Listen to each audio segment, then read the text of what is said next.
Listen closely. Something in the hoe doesn't want you to leave, and it learns your name the longer you stand in its quiet. The rain falls in threads so fine they stitch the air shut. The moss swallows every footstep, and even your breath sounds borrowed, like it belonged to someone who was here before you and never made it back. Your phone clock drifts by minutes you never lived.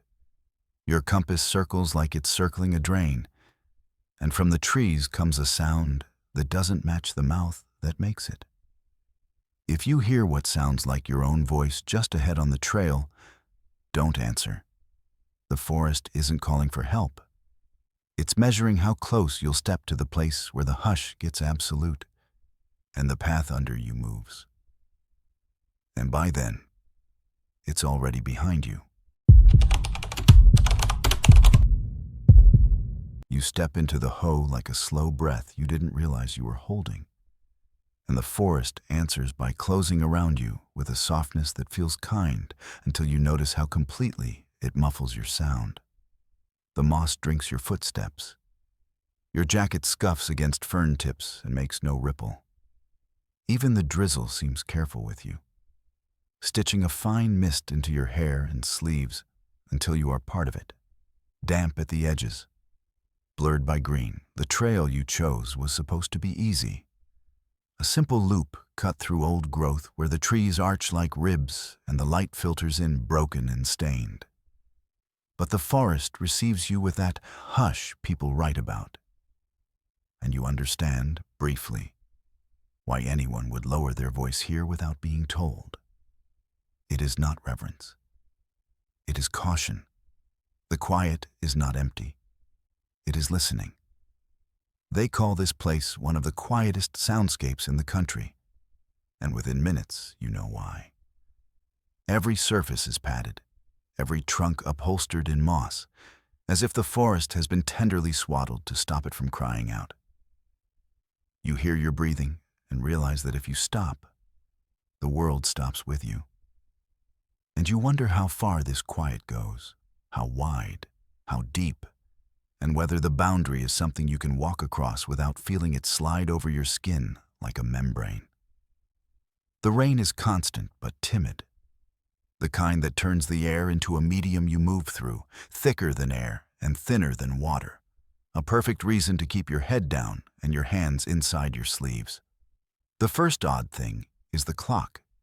You glance at your phone to check the time because the dimness makes it feel later than it is. And the minutes don't line up with what your body thinks you've walked. 15 minutes become 27, with no sense of having lost anything. The stretch of trail between two interpretive signs doubles itself like a bad photocopy. You tell yourself it's the canopy playing tricks with light. The way moss pulls sound away and leaves you alone with heartbeats and little bodily noises you don't normally hear. The second odd thing is your compass app. The arrow swims, a slow circle, as if the phone can't decide which way points to the parking lot you left behind.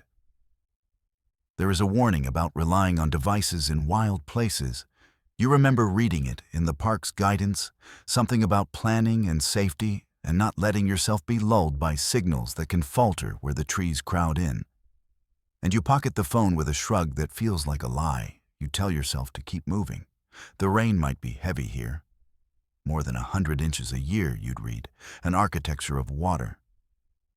But it is the noise of it that drains away first, as though the forest is drawing sound into itself the way it draws moisture, fattening the ferns and the lichens and the breathing damp of the earth until everything is steam and chlorophyll and slow rot. There are other hikers at first. A couple in bright jackets, speaking too loudly because they're nervous and don't know they're nervous.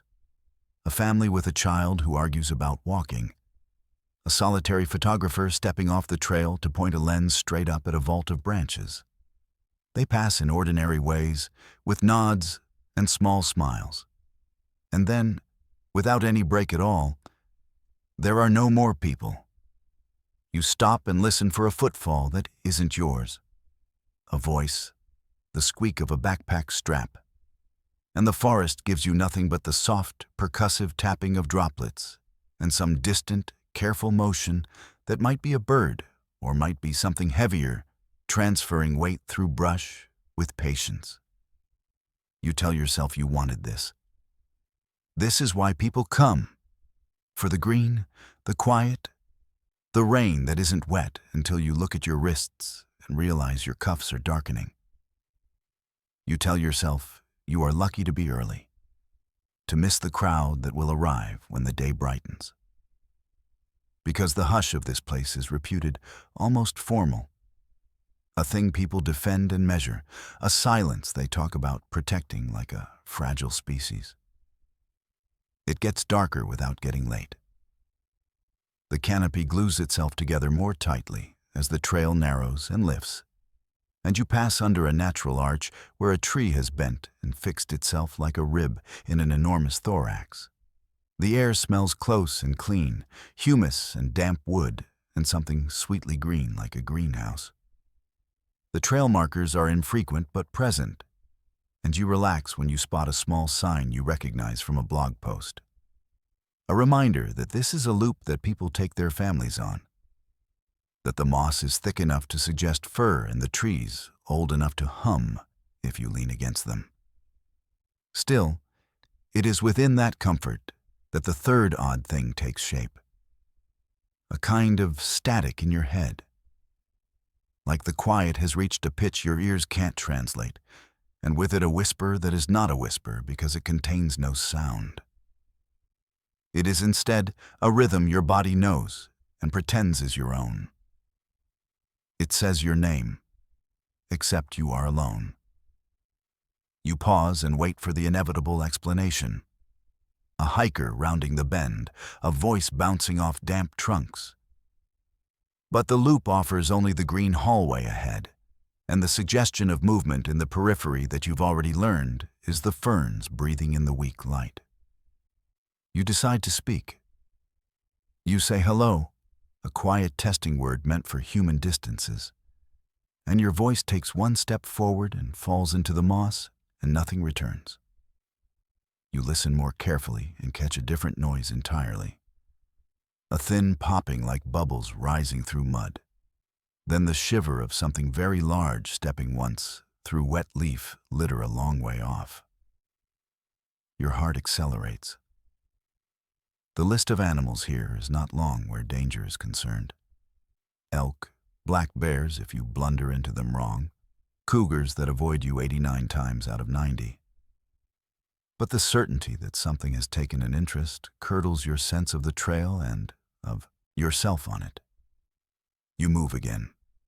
Your footfalls remain stolen. Your breath sounds like it belongs to someone else wearing the same lungs. After a while, the trail seems to consent to your wish to be done. There is a subtle tilt in the way the path curls, a hint of the loop turning back toward the place where cars exist and voices get casually thrown and phones behave. You walk faster. You look up more often for sky as if checking a pulse.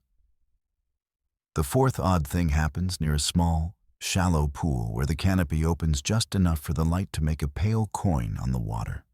You notice it because the air there is cooler and the smell freshens, not brighter but cleaner, as if you've wandered under a drip line and into a temporary wash of clarity. The surface is clouded with flecks of green, and there are no ripples until there are. A set of concentric rings that move without anything to start them. You step closer to test the trick, to see if your breath could be enough to disturb the surface. And you see a shape where your reflection should be. Yourself, yes, a distortion of a face made monstrous by the low angle and the ripples. But over your right shoulder, something long and gray, the outline of a person so thin the arms seem wrong, like saplings, like poles wrapped in cloth. You do not turn right away, because you have learned that your eyes play with the edges of things here, and you blink and wait for the shape to thin to nothing. The water clears. You see yourself again. You look over your right shoulder anyway, prepared to laugh at a snag or a branch, and of course, there is no one. The trees there are damp and hung with beards of moss. The hush holds, and for a strangled second, you think you hear the forest breathing like a sleeping animal. A long, slow inhale that pulls at your clothes. You back away from the pool and you do not check it again. By now, the fifth odd thing does not feel unusual at all. The loop should have taken less than an hour, and yet your phone claims you've been walking much longer than that. Your step counter adding numbers like a fever, working itself into a peak. The battery drops too quickly, the way it does in cold weather. Except the air is not cold, only wet in a way that insinuates itself into fabric and bone, without offering the bite that would explain electricity draining. You find yourself counting. You count your steps between certain ferns, between a sign and the curve where the trail narrows, between the ribbed arch and the shallow pool. The counts do not match the second time. They don't match the third. The trail ahead looks like a familiar section from earlier, and that could be the nature of loops and of forests full of repeated designs. Except your own heel print exists where you haven't been yet. An imprint darker, where the moss is thin, the tread pattern unmistakable. You follow it and find it again ahead. You stop. The quiet becomes a pressure. You say your name aloud like a charm. The forest returns it without sound in the shape of breath leaving your own mouth. The decision to leave the trail happens the way certain bad ideas do. Gently and with the reasonable conviction that all you're doing is shortening a curve to link back up with the evident loop you keep missing. You slide under a damp branch and move through ferns that cling the way wet fabric does. And you promise you'll go 20 paces, 30 at most, and then angle back toward the groove of footsteps millions of visitors have carved over decades. The ground gives slightly, soil knitted with roots and softened by rot. And you move in a careful pattern, touching trunks and marking your path with disturbed fronds you tell yourself you could recognize from any angle. The air deepens. It feels like walking into the mouth of a room you didn't want to enter. A bedroom at night, with the door pulled nearly shut and the light gone. It smells older here. Less of green and more of the sweet tang of decay. A tannin bitterness that speaks of wood falling and becoming earth. You move your headlamp braided into your hat without turning it on. You do not want to make a circle of light for anything to stand at the edge of. You are not lost. You say this, and it is briefly true. There is the angled light from a gap in the canopy that you will use to orient yourself. There is the sound of the river, a hush like a faraway crowd, a constant broad band of noise that cuts under the finer silence of the trees, and you will aim for it if the trail continues to refuse you. You are not lost. You are inside a folded map, and you are convinced that if you unfold it carefully, it will spread into something sensible under your hands. You take the 20 paces you promised, then 10 more because you are certain you see the seam of a path ahead. And when you push through and discover not a trail but a corridor of trees leaned together to form something like a nave, you tell yourself it is good anyway, because the density implies something easy is near and nothing this elaborate grows where people thrash about. You say your name again without meaning to, maybe to call yourself back to the good sense that brought you here in the first place. And that is when the forest answers for real. It is not a word you hear. It is the shape of your name, carried on exhale, the way your mouth would form it if you had cold air and saw your breath. And it comes from ahead, behind, and closer than your shoulder. You feel it along your jaw, a warm spill of moisture like a person standing too close. You freeze. You refuse, for a full 3 seconds, to turn. When you do, The space you left is full of what must be ordinary trunks and shelves of fungus and the strange dripped curtains of lichen that always look like something put there by hands. Except now there is also the suggestion of a figure between two trees, tall and thin and gray, with a green sheen on its surface, unmoving and so reluctant to separate from the background that your eyes keep knitting it back into bark.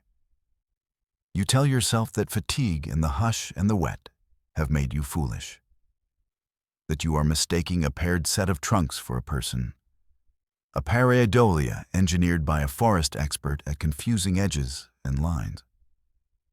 The figure does not sway with the branches. Its shoulders are too square. It has the dimensions of a man wrapped tight in something, but without the interruption of a face. You refuse the idea it is looking at you. Refusal is a style of courage you convince yourself works on things that didn't have a choice about being here. You step back. The figure does not move.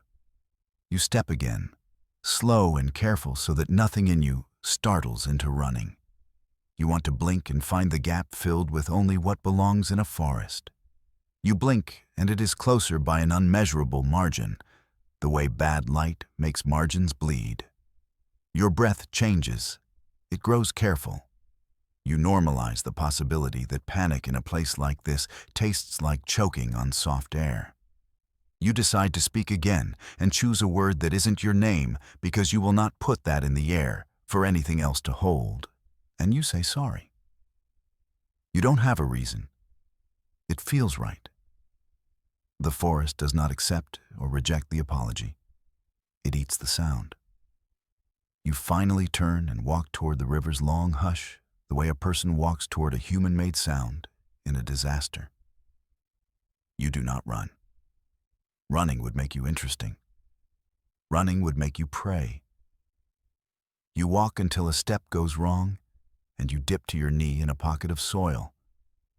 And the wet smell of it is like the smell of a newly opened basement, old and private. And you think of all the matter beneath you that used to be upright and is now part of ground. And you put your hand out to a trunk to pull yourself up. The trunk is not where you expect it. Your hand closes on something that yields, and the layer under your palm slides like a heavy fabric over a tall frame. You make a sound together. You, your startled intake. It, the small, almost polite shift of weight that suggests whoever has stood here for too long is moving aside or closer. Your fingers come away with a canvas of damp moss imprinted on them like grease.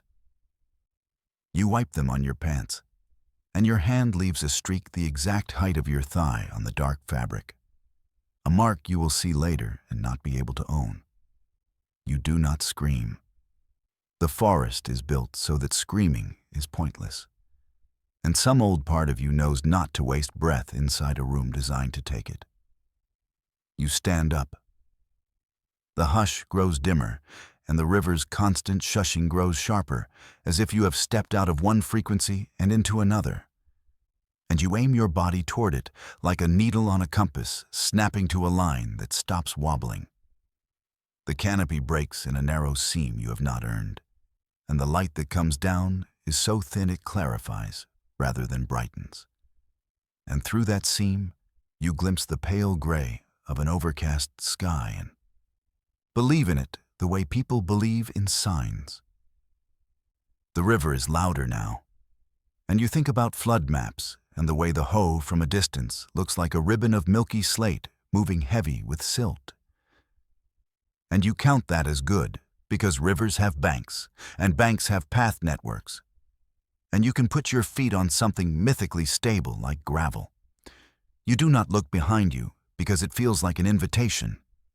You keep your head turned slightly to the left so you can watch the ground near your ankles and the turn of the trail for anything that looks like a return to any place you've seen. You begin to hear one more sound underneath the river's voice. A slow set of footfalls timed to yours but not matching, with a weight that is neither heavy nor light, like a person carrying something too dear to jostle. At the edge of the trees, The air changes again, and this time the change tastes like metal and wet stone. And the river announces itself in a wind drawn across its surface. You break out to a bank that isn't the bank you left earlier. A secondary braid of the river edged in stones that look like bones. The relief you expect does not arrive. The quiet comes with you, pressed into your clothes. The sound of the river occupies one section of your head and leaves the rest for the forest's quiet to pour into. And the combination makes you dizzy. You crouch because you choose to, not because your legs give. You put your hand in the water to prove to the body that something here behaves like a thing should. Cold, moving, the opposite of the heavy, held feel of air back in the green. The water wraps your fingers and robs them of heat, and you close your fist around nothing as if you could take the river back with you into the trees to make a corridor. You count to 5. You pull your hand out and watch it steam in the lace of rain. You notice your reflection in the quick, broken surface, and for one sliding second, you see not your face, but a long, thin shape standing directly over you.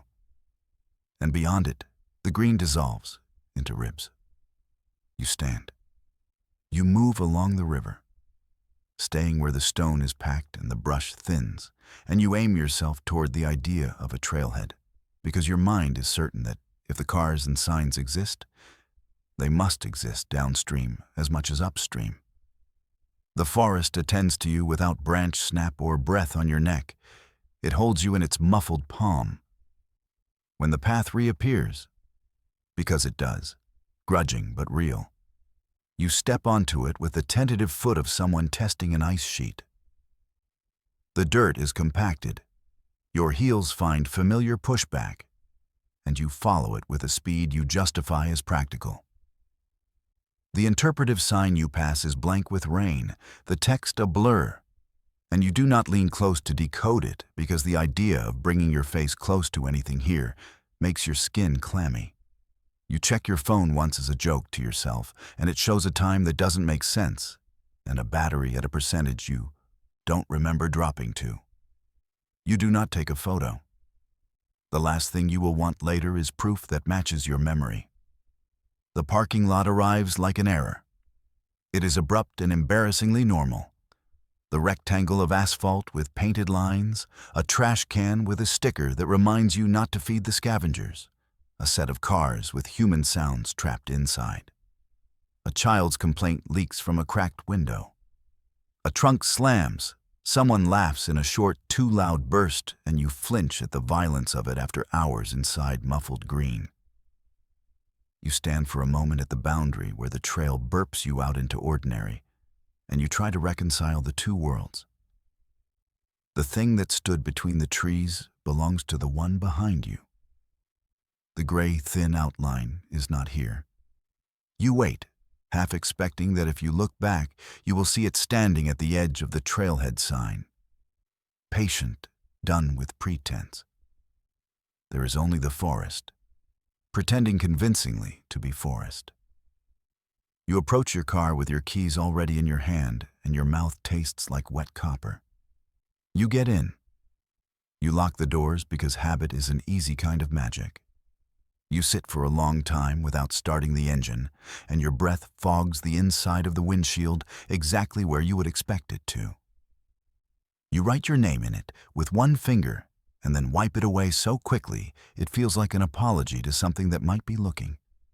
On the drive out, the road runs alongside the river, and for a few minutes you let the water be the only thing that exists because it is unambiguous, carrying its burden of silt and rain with muscular indifference to you. The trees lean over the asphalt and make a tunnel, and you speed a little, then slow, because speed seems like a dare. You reach the point where the entrance station will sit in your rear view, and the signs with tasteful fonts will assure you that the park exists in a set of agreed-upon rules. You consider stopping to look at your hand where you touched what you told yourself was a trunk and see if the moss has left a stain you can't scrub off. You do not stop. The rain, which had been delicate, begins to insist a little more, and you watch the wipers carve a rhythm across your view in two steady arcs, like someone counting time.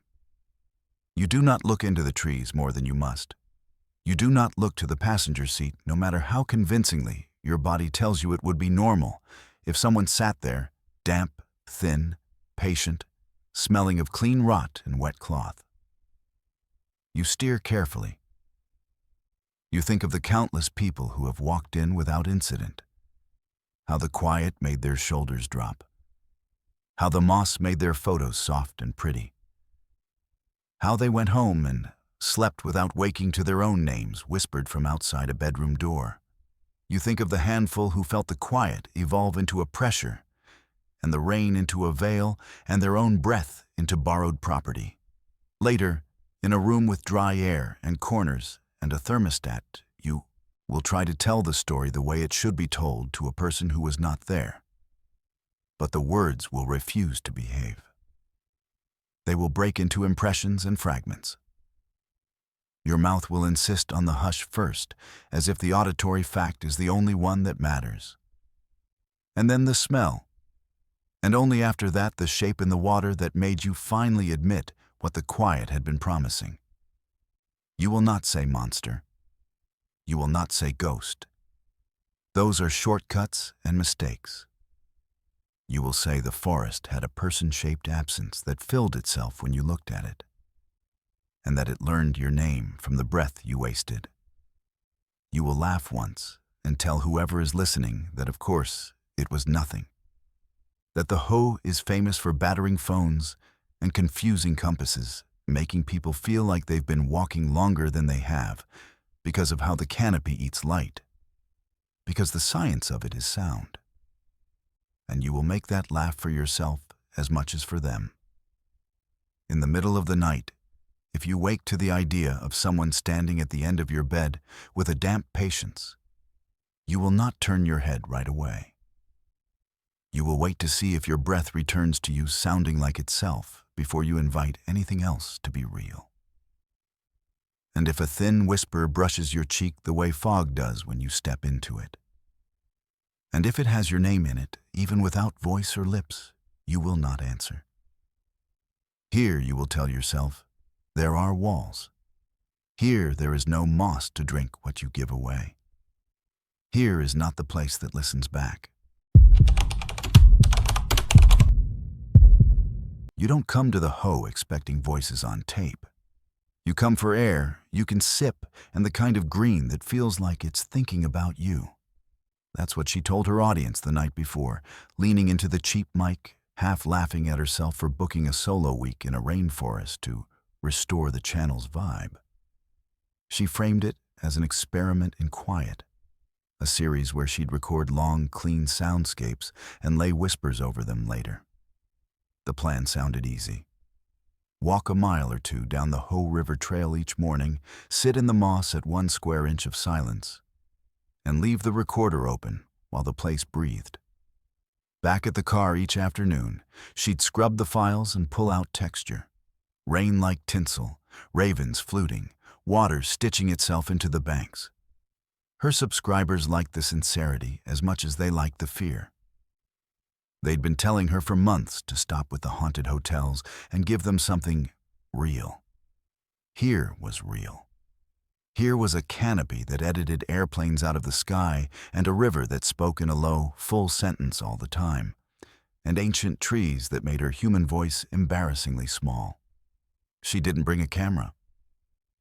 She brought a Zoom recorder wrapped in a Ziploc and foam, 2 spare SD cards, a notebook sealed in a freezer bag, a broad brim hat, a rain shell that felt like tissue, and a hand-drawn map someone had scanned and posted 5 years ago with a little heart drawn at the exact boulder marking the famous square inch. She planned around busier hours and started early, walking the trail when the only other life on it seemed to be breath and dripping. In the first 50 yards, the forest sifted her down to a hum. The highway slipped off her back. The parking lot became a rumor. She timed her steps by the river's steadying voice and found the branch trail that hooked toward the little clearing she'd only seen in photos. And for a minute, she let herself be just a person, not a channel. Someone who had come to see how quiet the world could get. She set the recorder on a backpack at knee height and checked the red light for the fourth time. The audio levels barely kissed their markers. It wasn't silence. It was a woven sound too clean for the city. Rain unpicks differently on moss than it does on asphalt.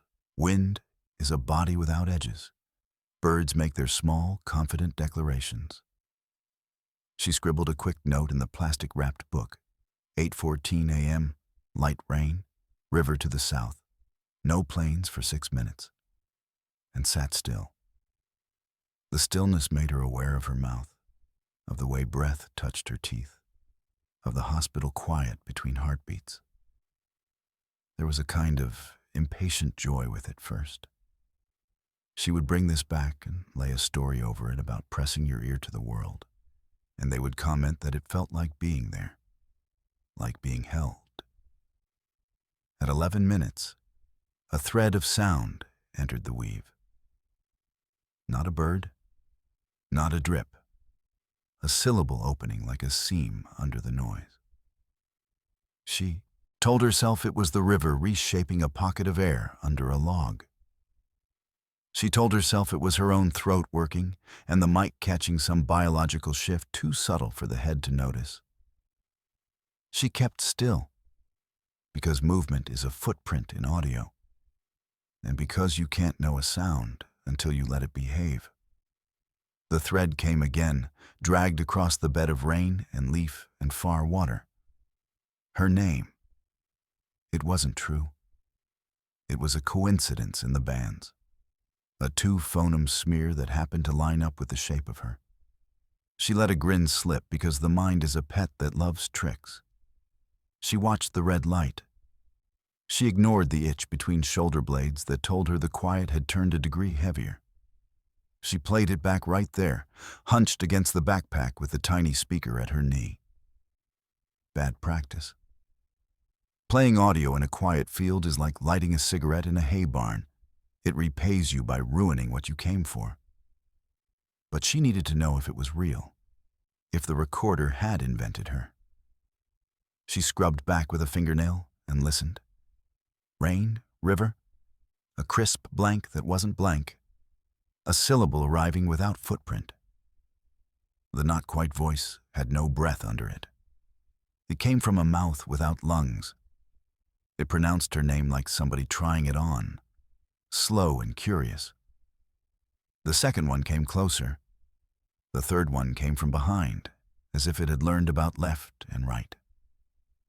She turned the device off, and the world became suddenly more full. The way a room feels when the refrigerator stops and you realize it has been working all along. The instinct to speak her name out loud rose, and she bit it until it dissolved. She would not feed anything that had learned that shape. She packed without ceremony, even though there was nothing chasing her out, because nothing should have been speaking over rain like an instrument layered in. As soon as she stood, the forest revealed its height again, its patience, as if it had corrected for her scale. She knew enough not to make drama where there was none. A sample in the noise, misheard, a brain bored by patience. She walked back toward the river's louder band, the trail a brown seam stitched through velvet green, and remembered how people talk about this place making clocks slide. She checked hers because superstitions are just rituals for when you're out of control. The time said 9:11 and then 9:13 without going through 9:12. She told herself she'd misread. She told herself there are whole studies on how humans do with time, and the answer is badly. There were 2 more sessions that day because she is not a person who scares easily from a voice with no lungs. She set up farther down, where a huge nurse log was hosting an entire bright city of seedlings, and then later near the trail's edge where the ferns grew as tall as her chest. Each time, the weave came through pure. Each time, At roughly 6 minutes, the not voice tried her name like a key on a ring. She spoke once, not her name, but, "I hear you," because a microphone cannot be only a net. Sometimes you throw it like a coin and wait for it to sing. The voice did not learn the word. It learned that she was listening. When she played that one back, it did not get louder. It moved forward, as if a mouth had stepped closer to the mic stand. She formatted one of the SD cards out of impatience, a small, angry act. And as soon as she did, she felt the ridiculousness of doing ritual technology in a forest that doesn't register such gestures. She slept in her car because the cheap cabins were full, and because she told herself she wanted to wake into the fog that the river makes by morning. A small miracle she'd filmed once at a lake. The hoe pours everything into the air, and in the low places, it hangs in soft filaments that slide across the road and catch on the bumper as if fog can snag. She kept the recorder between the seats like a talisman and woke twice to small sounds that were only rainfall hitting different parts of the bodywork. Once, she woke with her own name fresh in the mouth. She reached for the recorder and didn't touch it because she would not invite anything inside the car with her. She rolled the windows down a spit for condensation and dreamed about phones failing, and woke to her battery a little too low for a night in which it had slept. The next morning, because the mind uses routine like rope, she walked directly to the square inch with her breath pegged low. She set the recorder. She wrote the time. She did not press play. She put the notebook away and placed the Ziploc on top of it, and watched the tree lines for the first human shape of the day. The forest does not curl around a person immediately. It takes its time, it reforms itself, and she stood still and allowed it to finish. When the rain on her hood became part of the weave, and when the river lost its individuality and became bed, she pressed record. It came at 4 minutes, which made her laugh once, a small sound the forest ate with interest. The not voice had shortened the interval between attempts. It said her name as if this time it believed it. The shape of it filled the space just ahead of her shoulder, low, where a person would stand if the person was made of mist and bad decisions. She did not play this one back. She recorded until the card filled. An hour she gave to whatever was happening because part of this was still an experiment, and an hour is a number that exerts order. And when the red light clicked off, she stood and shouldered the pack and walked the other way.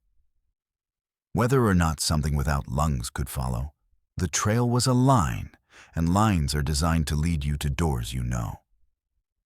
The following day, she brought the lavalier. It wasn't better than the Zoom. It served a different purpose. She clipped the mic to the edge of her collar and set the recorder in a pocket where it could do its small machine work while she moved. This session, she said later, was not an attempt to record the place. It was a test to see what moved with her, if anything did. She did not greet the square inch, did not set up in the clearing as if at an altar. She walked. She narrated to the audience without the camera being present, about the underfoot give of the trail, about the way moss changes the smell after rain, about how even crows sound like new additions here. But she kept the narration to nouns and verbs and observation, stripped of the pronouns that make a mouth open for a name. She followed the trail along the river's pale braid, past a section where nurse logs made a broken bridge into the trees, past a cluster of sitka, whose feet were webbed with roots that looked like a hand doing a spell, past a place where elk had drooped the grass as if a large thought had napped there. She let the lav capture this plain song of walking in a place that tries to forgive you your noise. When she listened that night on headphones in the driver's seat, the song was clean, a lovely hour of someone moving through a body made of quiet and water. At minute 17, a word slid forward. It fit into a breath she had taken. It interrupted no rain. It was not hers. It said her name in the space her exhale created, and then repeated it with a slightly different pressure, as if trying to match her mouth. She scrubbed back and listened again, and found that each time she heard it, the body knew the moment earlier, expecting it the way you expect a jump in a film even when you know better. She pushed forward and listened again. At 33, it came again, a foot closer. She realized the pattern, and her stomach felt as if she had driven too fast over a hill. The voice had chosen the moments when she exhaled, when the body opened, to put itself inside her breath. She took the headphones off, and then put them back on and listened to the last 10 minutes and decided she was done. She said it anyway, because saying the word done exerts control. I'm done. The empty car accepted it. The rain accepted it. The recorder sat where she had placed it like a tame thing. Her heartbeat went steadily hard and then steadied. There is no point at which a person becomes irrational. There are only layers of good sense thinning until a new rule emerges. Get away. She slept that night in a motel 40 minutes away, with a ragged carpet and a TV bolted high in a corner. And there, in a room with angles and a humming ice machine in the hall, she stayed awake for the first half of the night, listening for breath that wasn't hers. Twice, the refrigerator cycled, and she almost sobbed with relief at the human ugliness of it.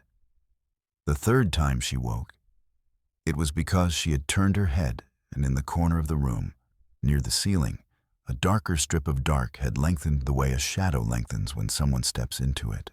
She didn't turn on the light, because the light would make the absence into something with edges.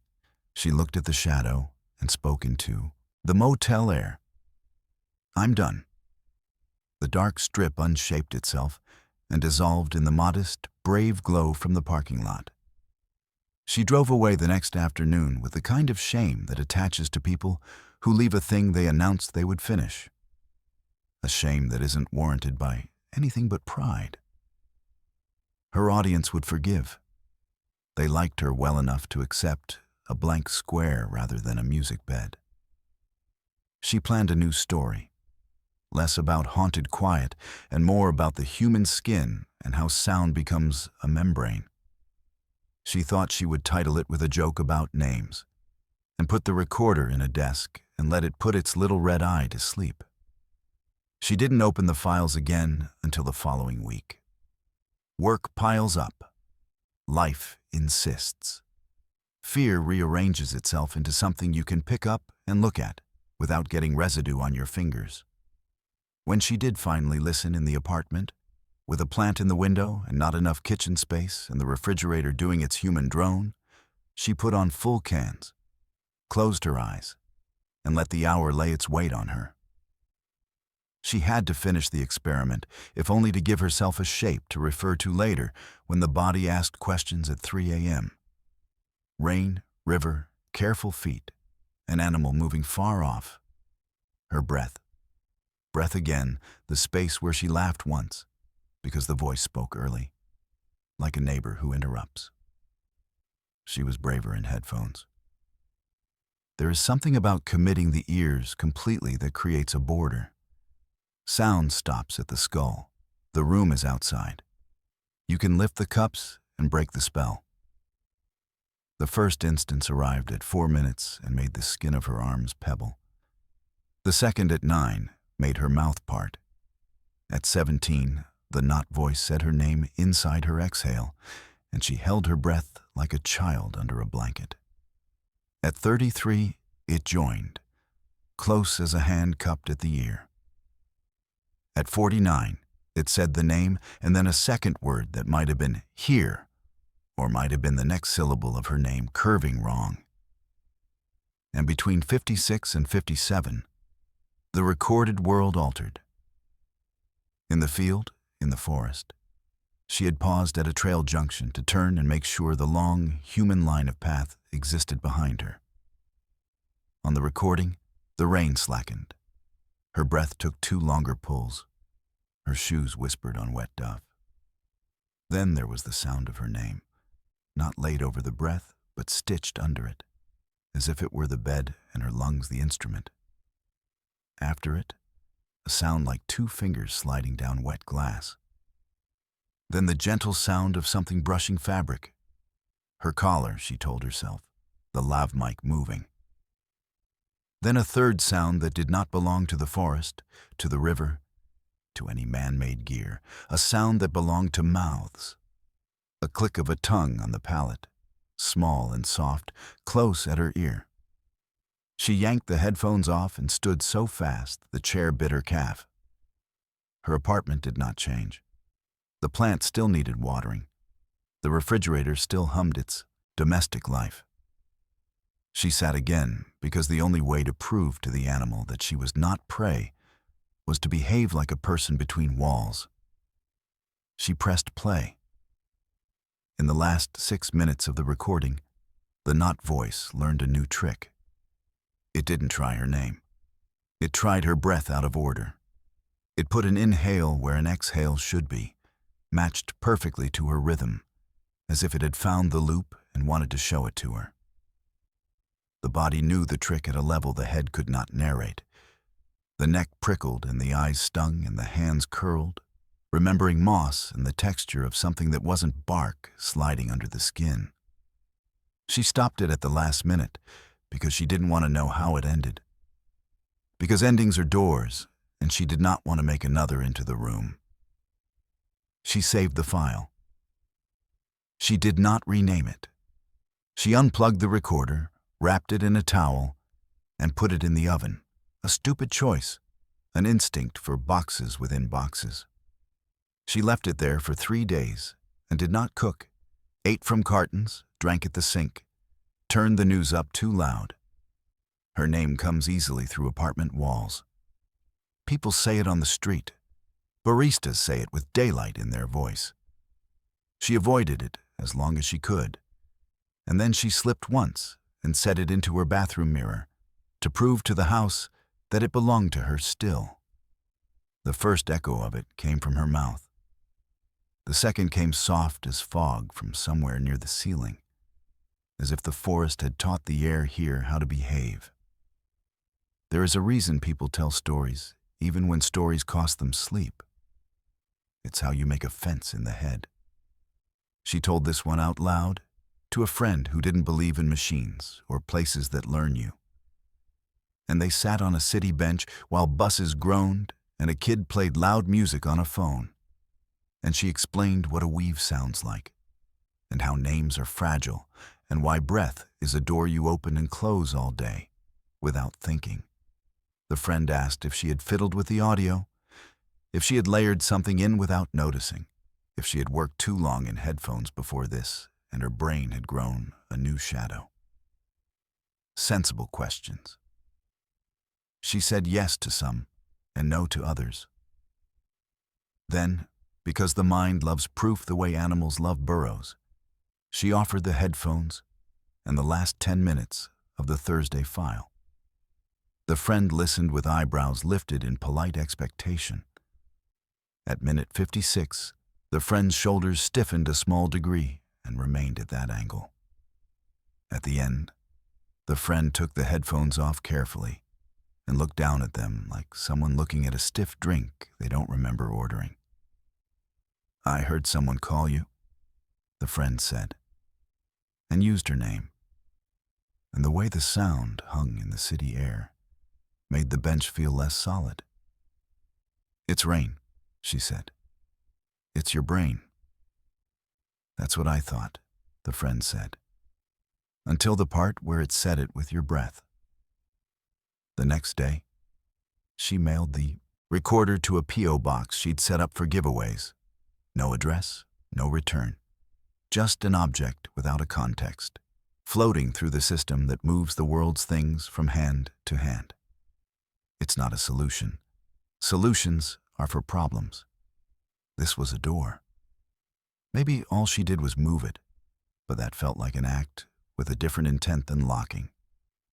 She took the files off her laptop and onto a drive she kept in a drawer. She taped shut and she wrote a note on the drawer that said, "Not tenderly. Do not." That night, in a city where tires hissed on wet streets and someone laughed below her window and a neighbor coughed, she slept. At 3 in the morning, in a dream or in a room, something leaned near enough to her ear that she felt the presence of shape without contact. And in the space of her exhale, said a name that wasn't hers. It said, the one she doesn't use. The one from childhood that belongs to only 3 people in the world and a place she hasn't been back to in years. It's not what frightened her. What frightened her was that the voice had finally found the syllable that belongs to her like breath does, and that it learned it without asking, and that the air took it from her mouth so gently she didn't even feel the theft. She woke before the end of the exhale and didn't finish it. She pulled it back into herself like a line. She lay there in the dark and didn't say a word. She learned to let breath pass through without making a door. She learned to carry quiet like a stone in her pocket. She learned a piece of the hoe had traveled home tucked into her ribs and would have to be negotiated with, softly, the rest of her life. You come for the elk in late September, when the river braids itself pale and the fog sits low, and the forest feels like it's holding its breath for a show older than roads. The hoe has a way of making big things quiet. But the rut isn't one of them. A bull's bugle unzips the valley and puts a raw metal edge in the air that makes the hair lift on your arms, even if you've never heard one before. Rangers warn that this is the dangerous time. Antlers lowered, eyes locked, bulls pacing like magnets, repelling each other. And you treat the signs as gospel, even as the sound pulls you off the main trail toward the gravel bars where voices like that come from. There's nothing supernatural about a 1,000-pound animal deciding you are a problem. You tell yourself that again as the bugle rips across the fog. A high wire pulled tight, then drops into a coarse chuckle that feels like a laugh aimed at smaller mammals. The river is milk gray with glacial silt, hurrying but wide and shallow where you break out of the trees. And the stones along the bar are slick enough that you plant your feet, like you're about to be judged for balance. Across the water, cows collect in a loose group the way nervous ideas do, ears swiveling, bodies drifting in unison, when something unseen drags the group's focus. A big-bodied bull stands up valley, neck darkened, mane matted from wallows, the kind of animal that makes distance feel like a suggestion. He lifts his head, and the next bugle carries down the channel like a blade scraped along a length of pipe. A sound that sends a small panic into your stomach even as your mind labels it beautiful. You keep the respectful space the regulations ask for.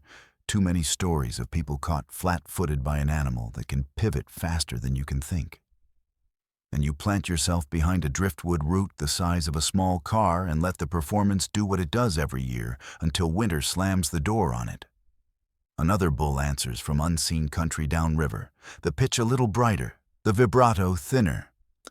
And you understand in your body why the cows keep turning like weather vanes.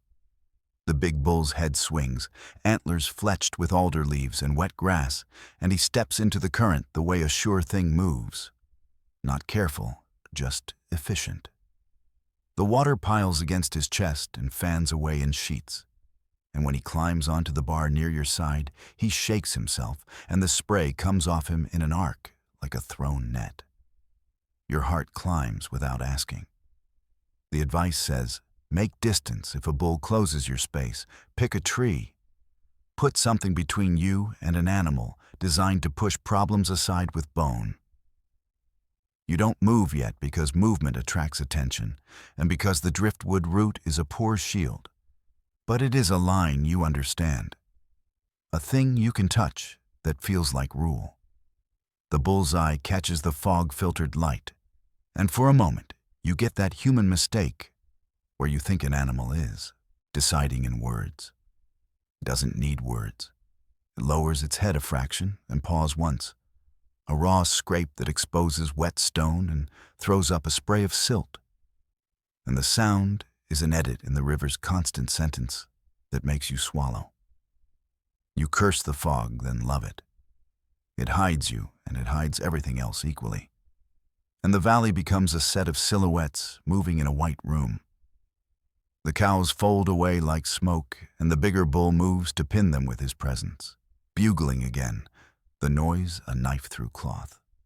The challenger you haven't seen yet lifts his voice from the far end of the bar, closer than before, and the second sound tilts the air with a competing claim. They don't always collide, you've read. Sometimes the sound and posture do the work. Sometimes a smaller bull learns the shape of losing and drifts off to find luck later. That's the plan your body writes into your bones as the second bull materializes through the fog like a ship becoming a fact.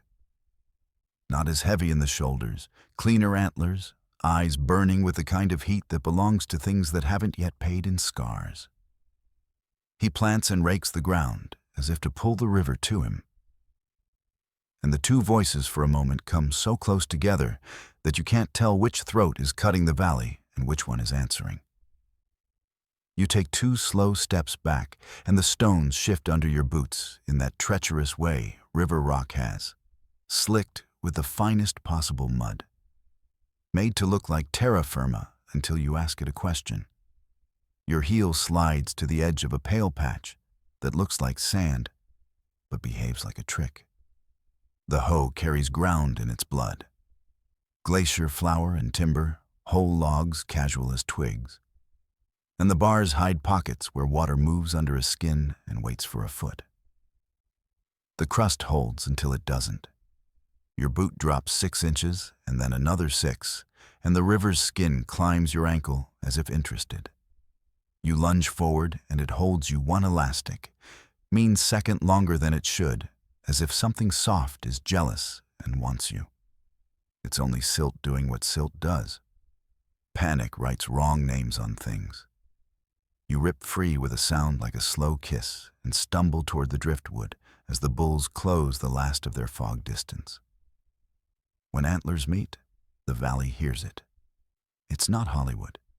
It's wood on bone and the heavy grunt of something giving weight to a problem. The big bull drives first, head angled, massive shoulder pushing, and the younger one gives ground on the slick stones with a scuffle that sprays the fog close to their knees. They lock and twist, hooves finding purchase, hooves not finding it, a dance built to be watched by cows and kept clear of idiot primates. You make yourself smaller against the root, rain pattering on your hood, eyes trying to do 2 jobs at once. Watch the animals because they are a live, dangerous story. And watch the edges of fog for any cow that will choose your slice of bar as the safe path away. You don't want to be between anything and its choice. The big bull's breath makes a visible heat in the fog when he blows.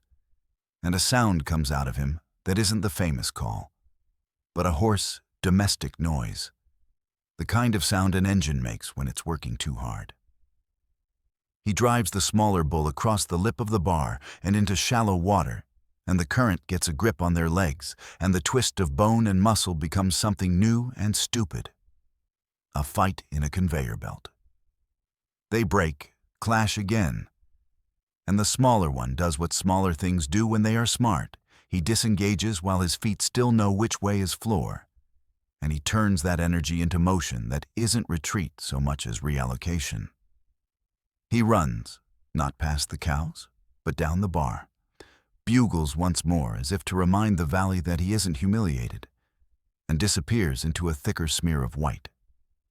Silence after violence is different from the hoe's ordinary quiet. The river keeps speaking, but the space where the other voice was becomes a negative that the ear can't stop filling in. The big bull stands with his ribs moving hard, dark mane and damp ropes, antlers freckled with pale scratches from old wars and alder scars from new ones. He lifts his head as if to bless the bar with normal again, and one of the cows answers by doing something domestic and perfect. She puts her head down and chews. The world tries to settle. That's when the big bull rotates and chooses the same line of stones you chose to make his way back to his group, which puts 3,000 pounds of intention and bone and speed on a path that passes within a car length of your poor excuse for cover. You don't move, because movement is a piece of punctuation. An animal like this reads with a different alphabet. And because there is nowhere sensible to go that isn't between somebody and somebody's plan. You lower your head without meaning to, the way people do under power lines. He sees you. Of course he does. The dark eye cuts 1 inch and lands on the fact of a human making itself narrower behind wood that fell before your grandparents were born. The head dips that fraction again. Not a charge yet, not even a threat, but the acknowledgement that his valley has an uninvited variable. And his front hoof cuts a crescent in the silt that fills with water immediately. The sound he makes is not cinema. It's a short, pressed breath that says, move. You don't run. You don't raise your arms. You slide 1 pace deeper behind the root so that the mass of it makes you a quieter problem. His ear flicks. The cows watch him. The fog thickens a degree, as if the sky wants to erase you and can't quite. He decides without drama that you are not the question today. He lifts, swings, and moves along the bar, with a weight that makes the stones adjust in slow aftershocks behind him, joining his cows like a king returning to a table that was never in doubt. You stay until your nervous system stops yelling in your teeth. The river makes its argument. The fog loosens its hold enough that a tree line becomes a collection of individual trees again instead of a wall. You back out the way a person leaves a church they didn't mean to enter, grateful and angry and a little raw, no miracle except the kind that looks like ordinary life continuing. At the trail, the green swallows you differently.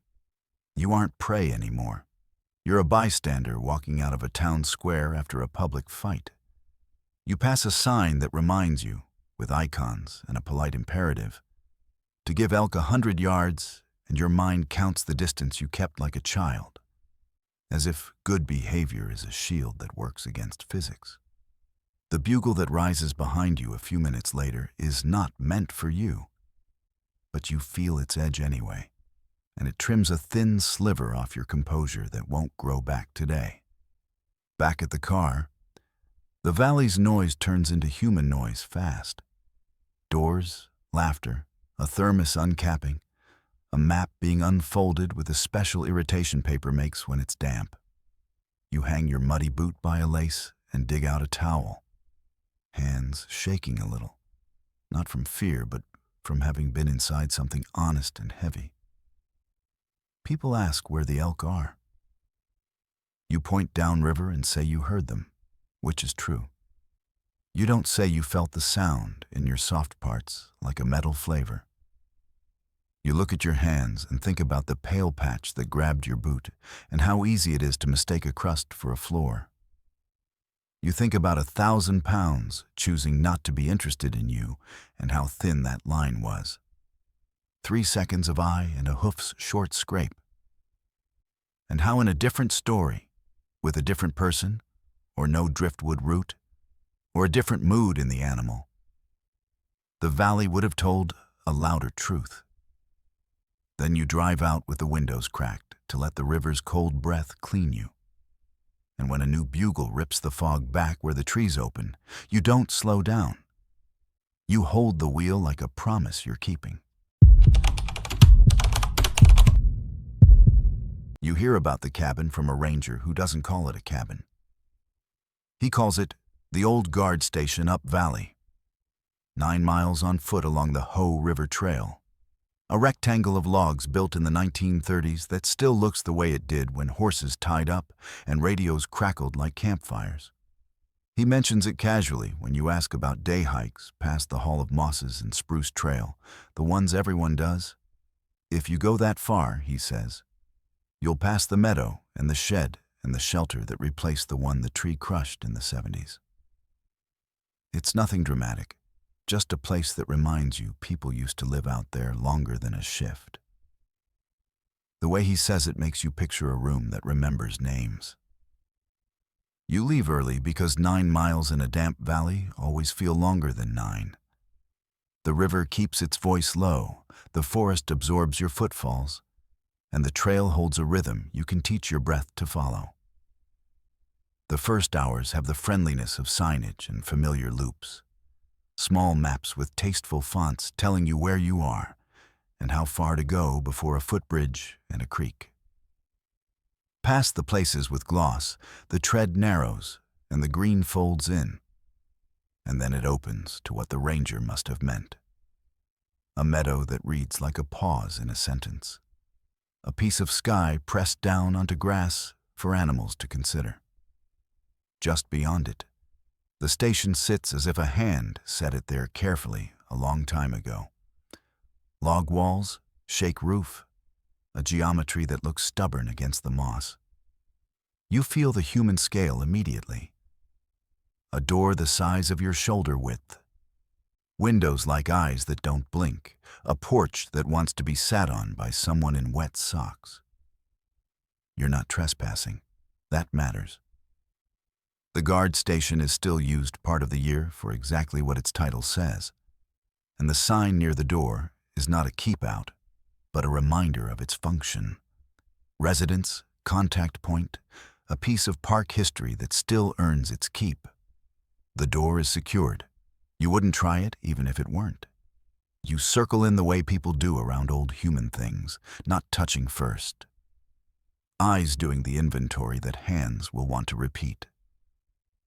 The notches in logs where corners are married, the iron of the hinges, the way the shakes on the roof have weathered into a fur of silver and brown. There's a shelter nearby, open on one side, the modern inheritor of an older line of structures that used to be spaced out like beads along these routes.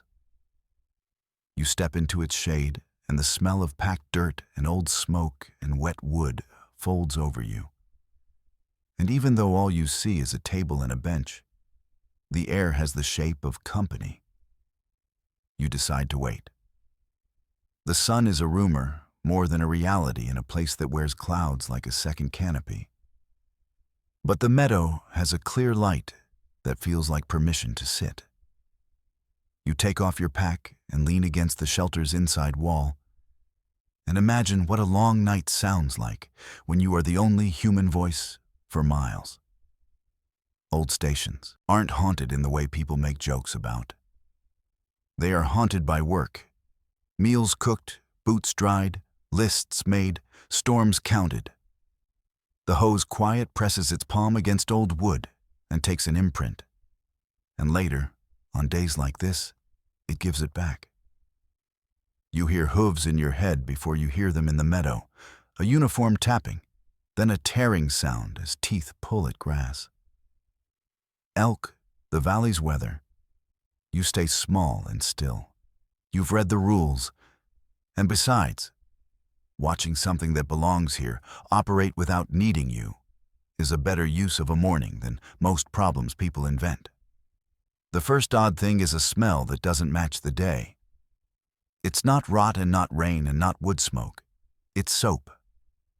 Not the complicated kind with botanicals and marketing words, but that plain bar smell that screams sink in a building with a mirror tacked to the wall.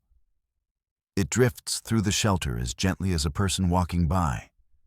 And if there had been someone walking by, you would have heard the gravel crunch or the boards complain.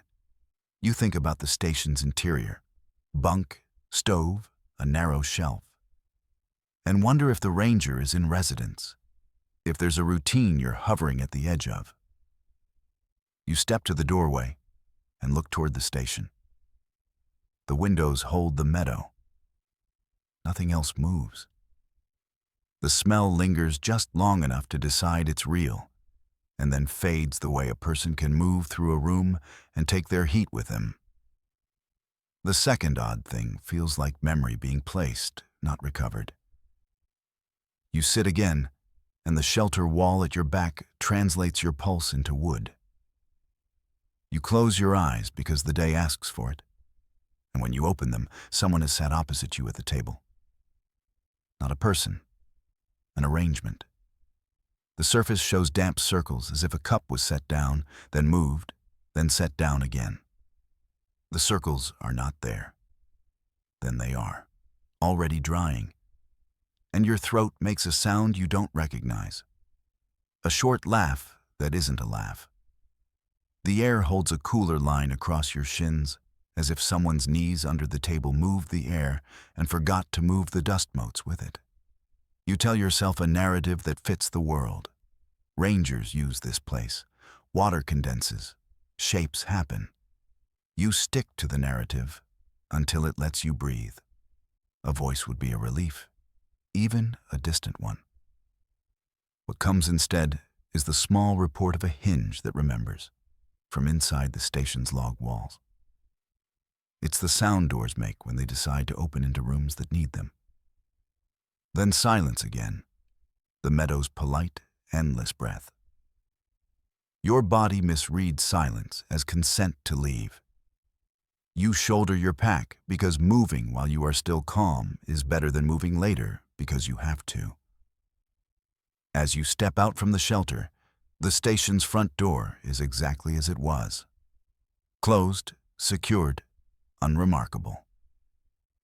But the curtain in the nearest window has shifted, a subtle tilt in the fabric, like a held breath being released. The window glass does what window glass does best.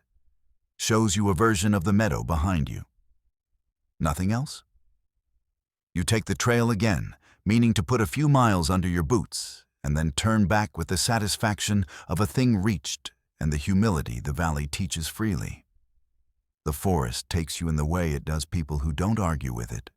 No spectacle, just a recalibration of scale.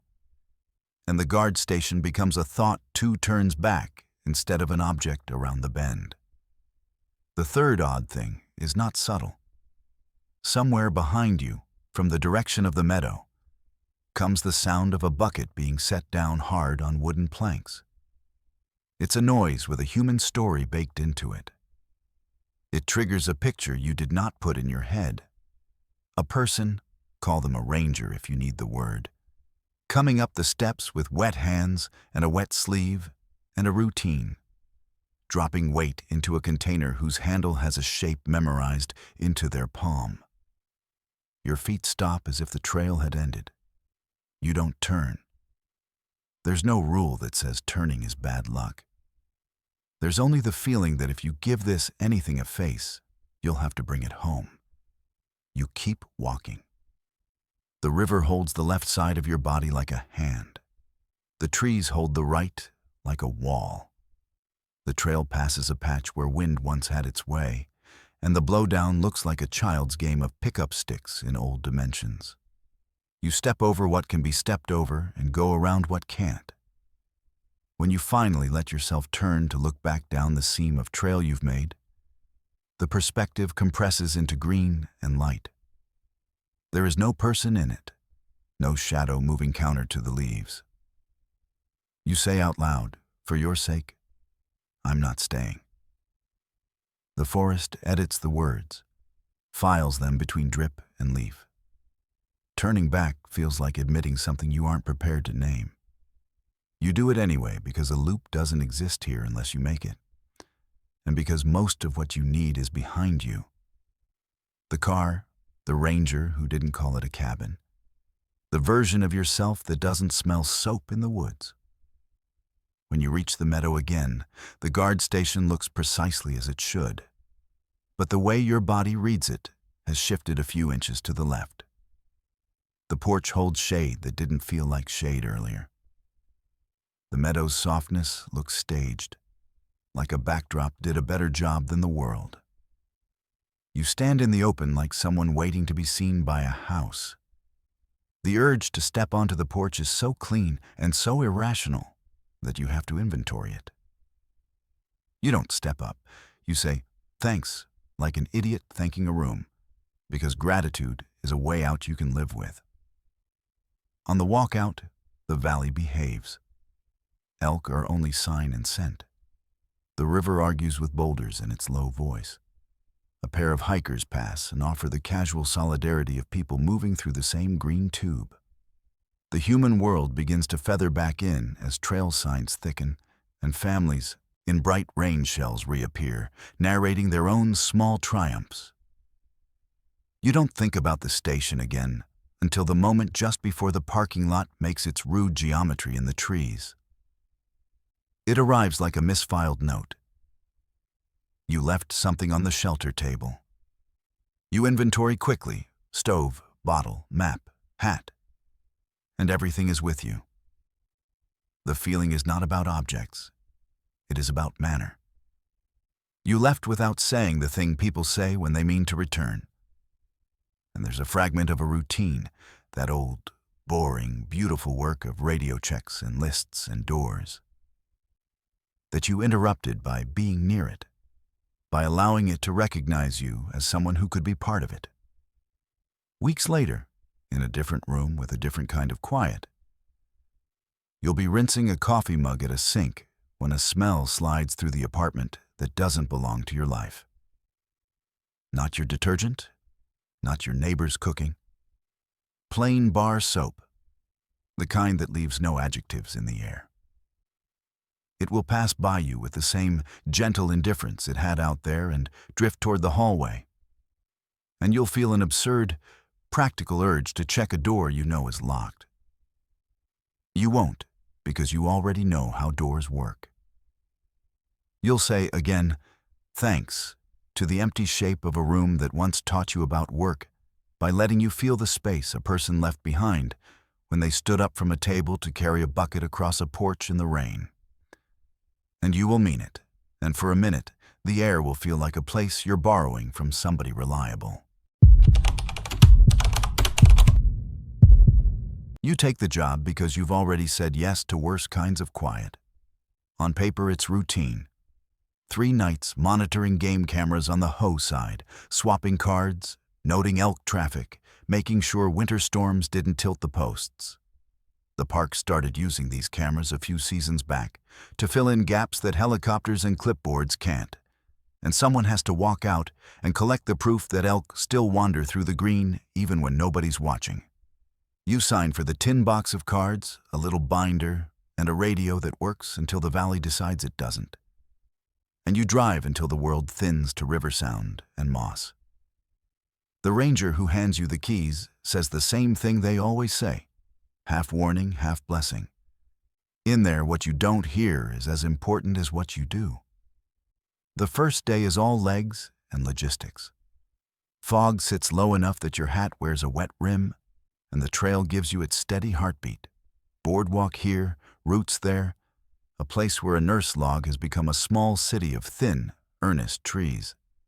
The cameras are set where elk actually move, not where tourists hope to see them, which means little openings along game trails, crossings where the gray river fans out and folds back, seams at the edge of meadows where the bodies collect and decide. Each camera is a quiet face on a post with a locked jaw. You kneel, swap the card, make the notation, and for a few minutes, you listen to your own breath like it belongs to somebody desirable.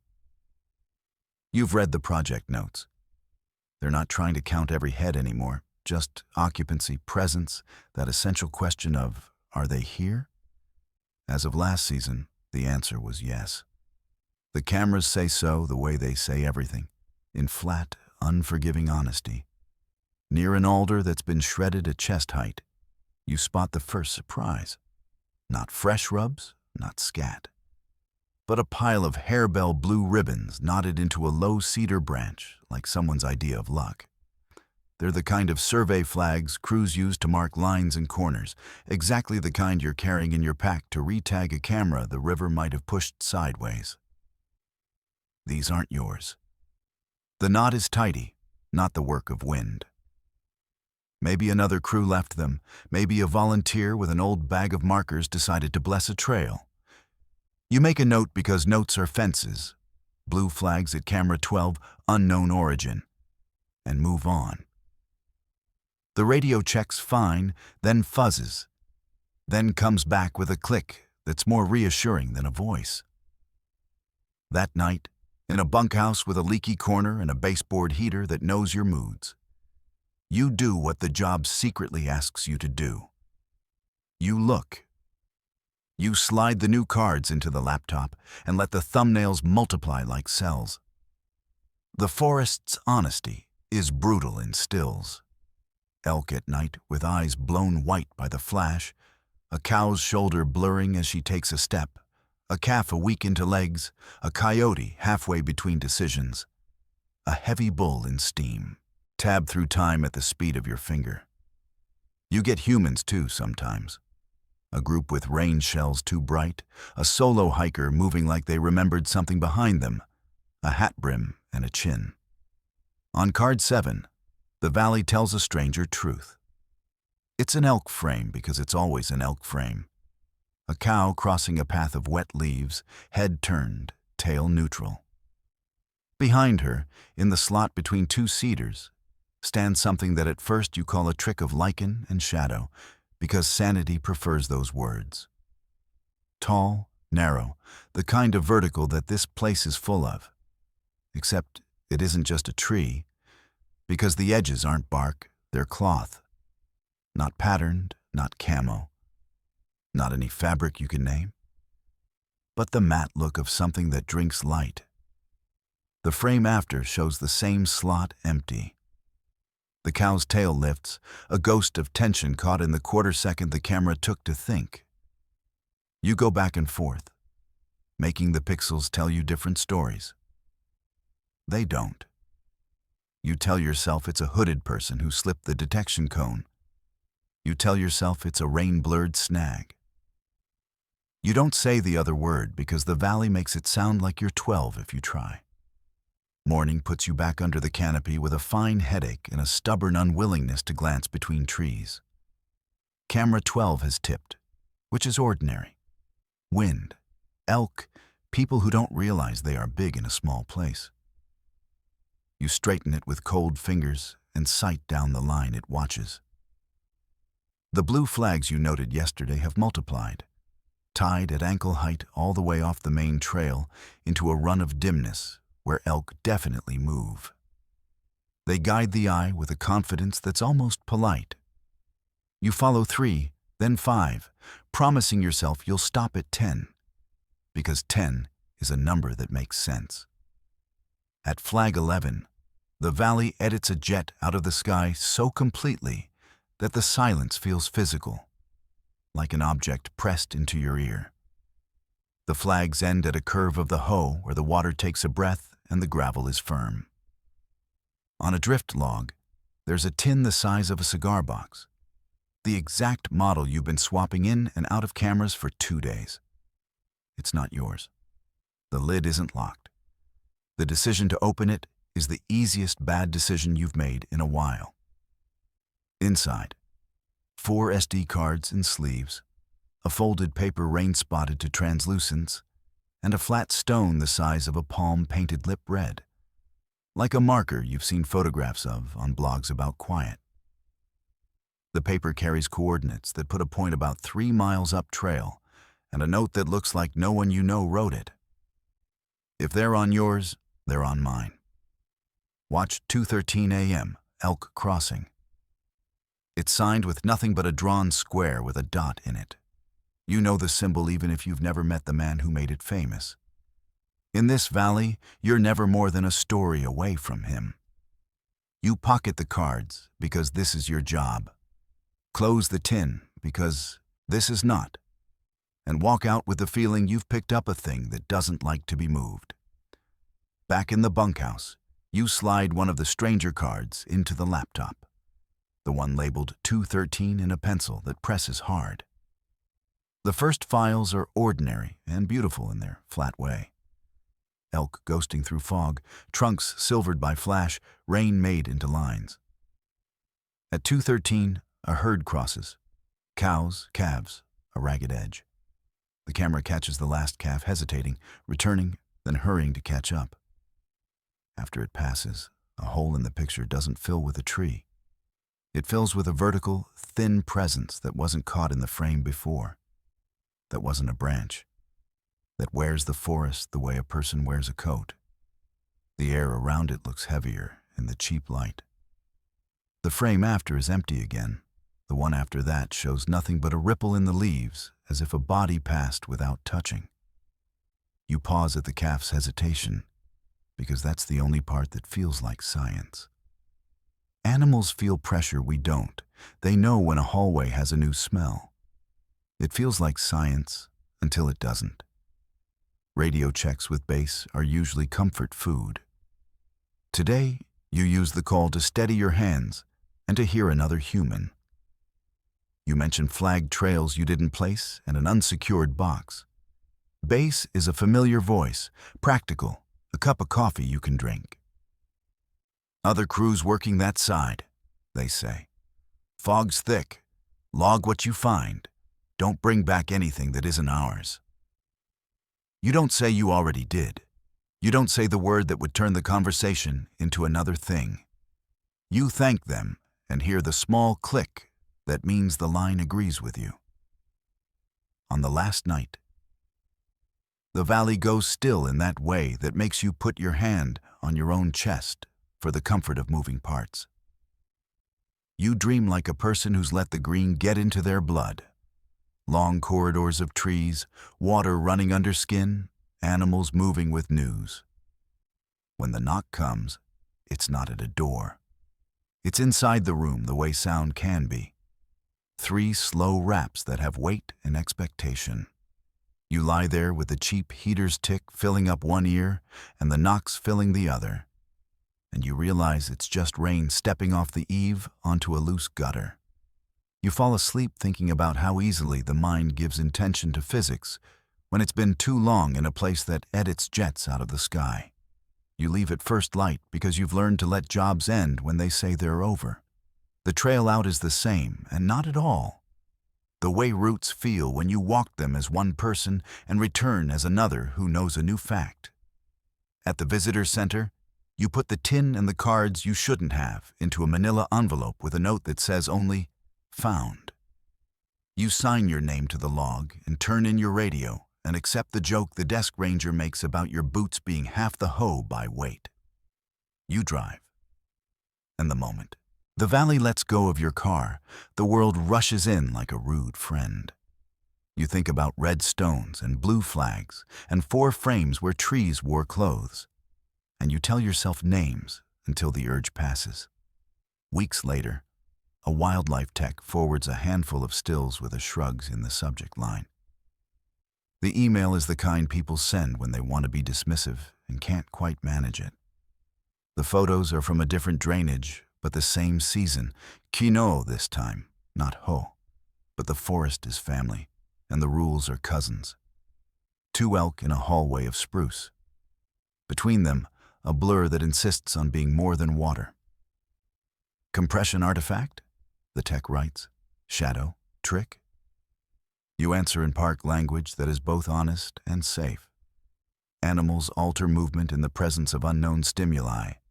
Camera data shows occupancy. Unusual frames don't constitute evidence. You attach a crop that proves nothing. You hit send. Then you close the laptop and sit with a valley in your chest where a quiet square holds because someone chose it, and with the memory of animals building their lives under a ceiling that sometimes wears a coat. You don't come here for answers. You come for the kind of quiet that makes questions rearrange themselves. 2 friends call it an investigation to make the drive feel official.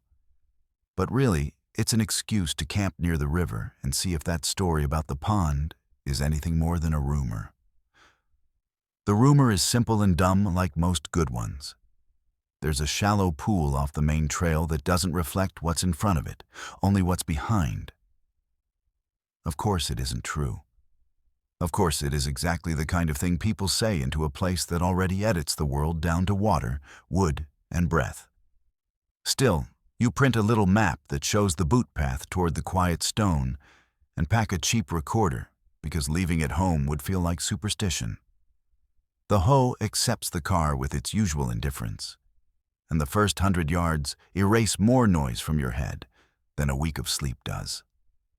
The pool is not marked. Nothing here worthy of the word legend is ever marked. But when the trail folds toward a low patch, and the ground slickens, and the green deepens into a darker register, you feel the body's small flinch that knows water even when the eyes don't. It's the size of a king mattress in a long winter. Alder leaves rim it like coins, and the surface is perfectly wrong. Too still with the river so close, a plate of ash glass laid on a table.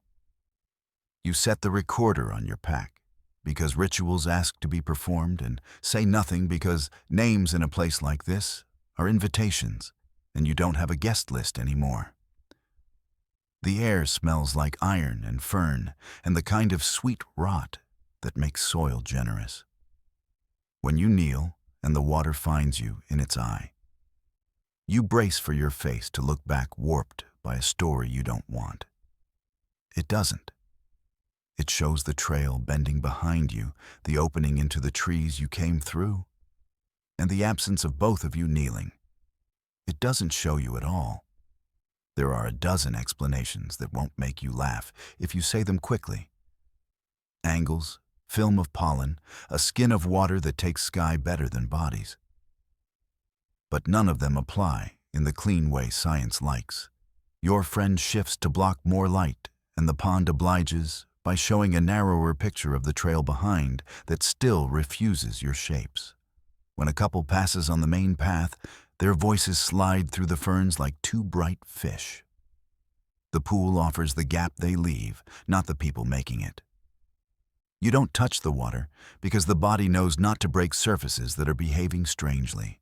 You nudge a leaf with a stick and watch the circles widen across a picture of nothing in a room where something is kneeling very close. The recorder's little red eye stares and does its job for a world that doesn't need proof. Sunlight is a rumor here, but the canopy opens enough for the pool to grow a lighter layer for a few minutes. And in that layer, the picture becomes clearer. Trail, gap, a darker seam between two spruces that reads as a hall. You lean and the seam holds while your body becomes air. It's precisely the kind of trick that makes you angry, because anger is how the animal mind protects itself when its map rewrites underfoot. The two of you decide to leave, and the pool decides differently. The image of the trail behind thickens, as if the path were drawing closer without movement.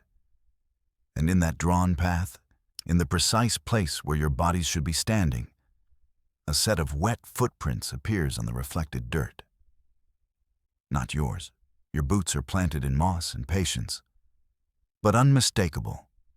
Heel, tread, toe, a staggered pair as if someone just stepped up to the edge of water that refuses to admit them. The prints are crisp in the reflection and non-existent on the actual trail.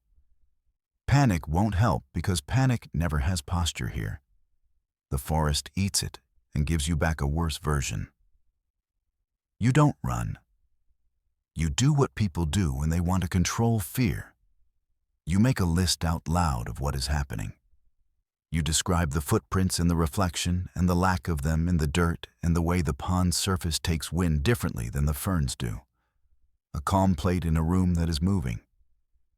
Your friend says your name, and the pool adds a second set of wet prints lined up with the first, closer now to the water's edge. Your names, said aloud, don't enter the reflection. You learn something plain and useful in that second. It wants you to speak, not because it needs to know who you are, but because your mouth is a door you open when you say the truth about yourself. You shut it. Backing away means nothing here unless the water agrees. You step one pace, and the reflection step matches. Wet tread marks kissing the line where moss meets dirt in the picture, while your actual world remains unmarked. The recorder clicks once, like a small animal clearing its throat. You hate it for behaving like itself. Your friend reaches for your sleeve and his fingers hesitate in that human way that admits belief without giving it language. The pool shows no hands. The pool shows only the dirt behind you, accepting a presence that isn't consenting to be named. When the wind moves above the canopy and a low, wide sound lays over the forest like a sheet, the pond ignores it and keeps a clean sky in its coin, which is when you understand exactly how much it is editing. You decide not to go backward or forward. You decide to go sideways the way crabs refuse nets. You pick a line around the edge that keeps you in ferns and out of mirror, and you take it slowly, watching your footing, letting the world narrow all the way down to ankles and leaves. The pond's picture rotates as if it's on a mount, following the button of your bodies across its own logic. In the reflection, the prints leave the trail and step into moss that shouldn't hold them. You keep moving until a rotted stump interposes between you and the water like a kind bouncer. And only then do you risk a longer glance. The surface is just that, surface, showing a quiet, empty path and a soft mouth of trees, and yourself at last, two people pressed flat in a liquid eye, pale and serious and small. It's almost worse. Later you argue about whether the pond wanted names or only attention.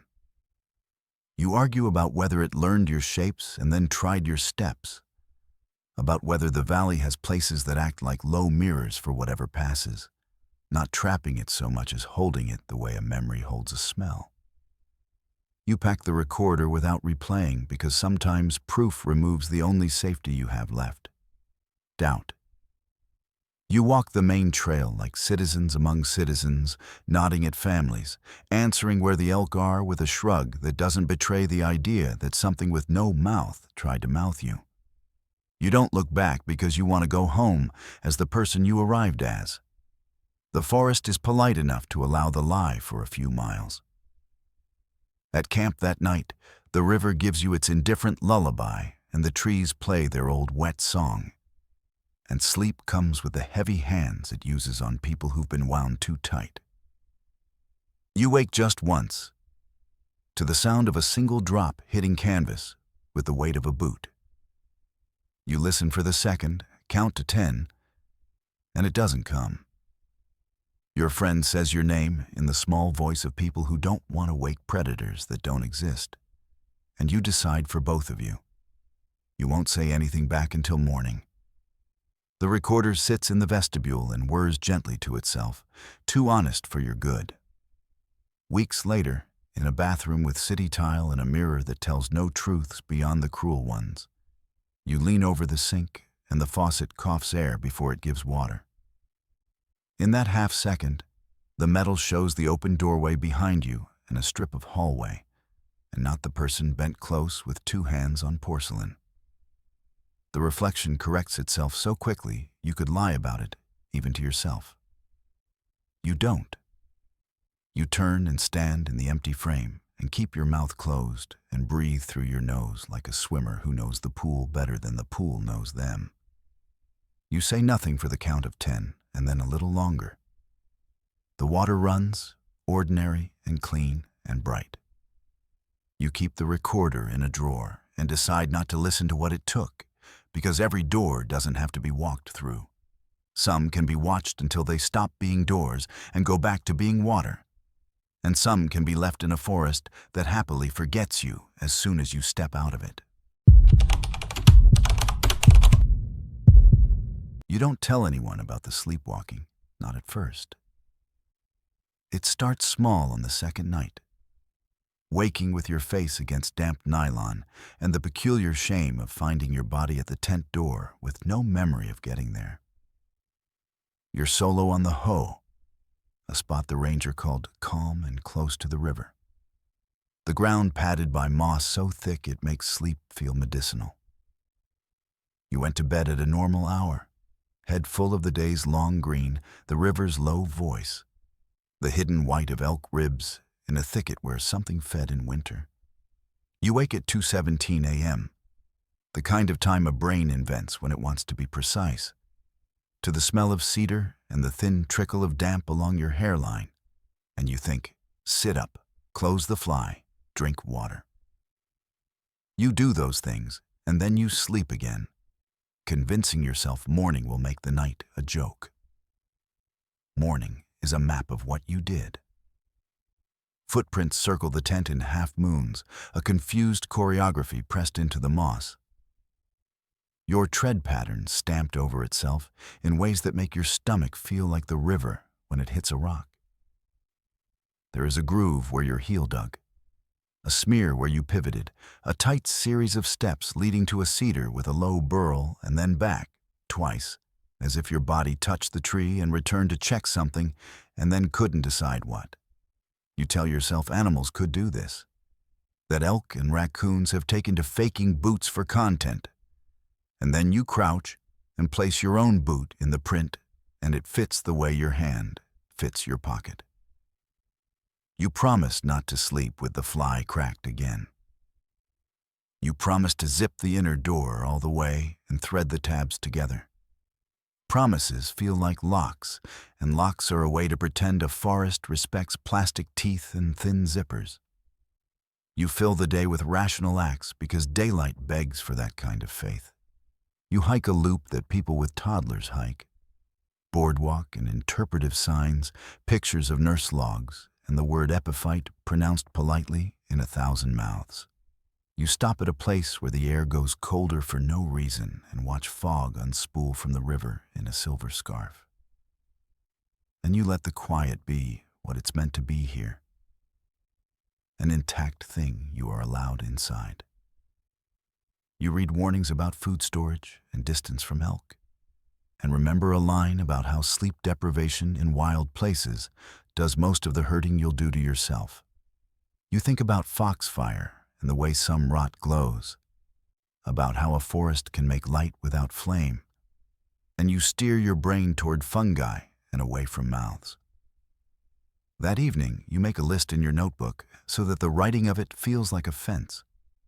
Zip the fly. Tie the inner pulls. Tuck shoes inside. Keep water bottle within reach. Pee before bed. Do not drink after 9.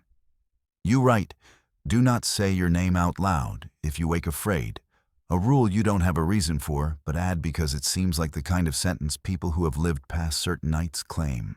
Helped. You eat without appetite, a normal dinner on the damp edge of normal, and the river handles the talking you don't want to do inside your head. There's a cedar near camp with a gnarled burl like a knuckle, the sort of tree that seems capable of deciding it's a person in the right light. At dusk, the burl carries a faint bruise of color. Not glow, not trick, just the way wood holds day for an extra minute in its cracks. You tell yourself everyone sees shapes. Sleep comes hard and then all at once. When it leaves, it does it brutally. You rise from it like someone dragged you, your knees already under you and your hand already on the zipper tab. The tent is full of gray, that pre-dawn clarity that makes edges honest, and the nylon is cold under your bare palm. You haven't unthreaded the tabs. You are tugging them as if they'd yield to will. Your name comes from outside the fabric, not spoken, but formed the way breath fogs glass. It hits the tent and spreads thin, syllables disappearing as they try to be air. You let go of the zipper. Your other hand has the flat weight of your headlamp in it, and you haven't turned it on. You look at the shadow of your own shoulder and decide not to add light to a room designed to function without it. The smell comes next. Cedar and wet mineral and something sweet like clean rot. The scent of a cut that happened decades ago and is still being finished. Your mouth fills with the taste of sleep and you swallow it down like a pill. You lie back on your pad and pretend you're calm because a body will sometimes believe any story told in a low enough voice. The river does its low, wide sentence. A drip hits canvas with the indecent weight of a fingertip and doesn't repeat. time fails to move. You breathe in counts, 4 in, 4 hold, 6 out, and somewhere in the count, a sound answers your exhale with a smaller one, as if a child at the edge of your bed is practicing breath to match yours. You open your eyes wider than is useful, and the tent behaves like a tent, which is either mercy or a trick. At morning, the prints are new choreography written over the first. They are more assured. The little steps to the cedar happen in straighter lines, a path the body has voted on now. The bark where the burrow lives is dark with damp in a hand-shaped patch, as if someone held it last night for balance.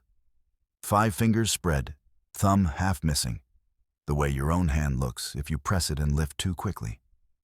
You press your hand against the wet spot and feel ordinary cold, the kind that belongs to wood. You take a photo and delete it without looking. You drink coffee bitter enough to push your pulse around, and each swallow feels like a decision you're making on behalf of the morning. You decide to put your boots inside your bag that night, to remove rotes.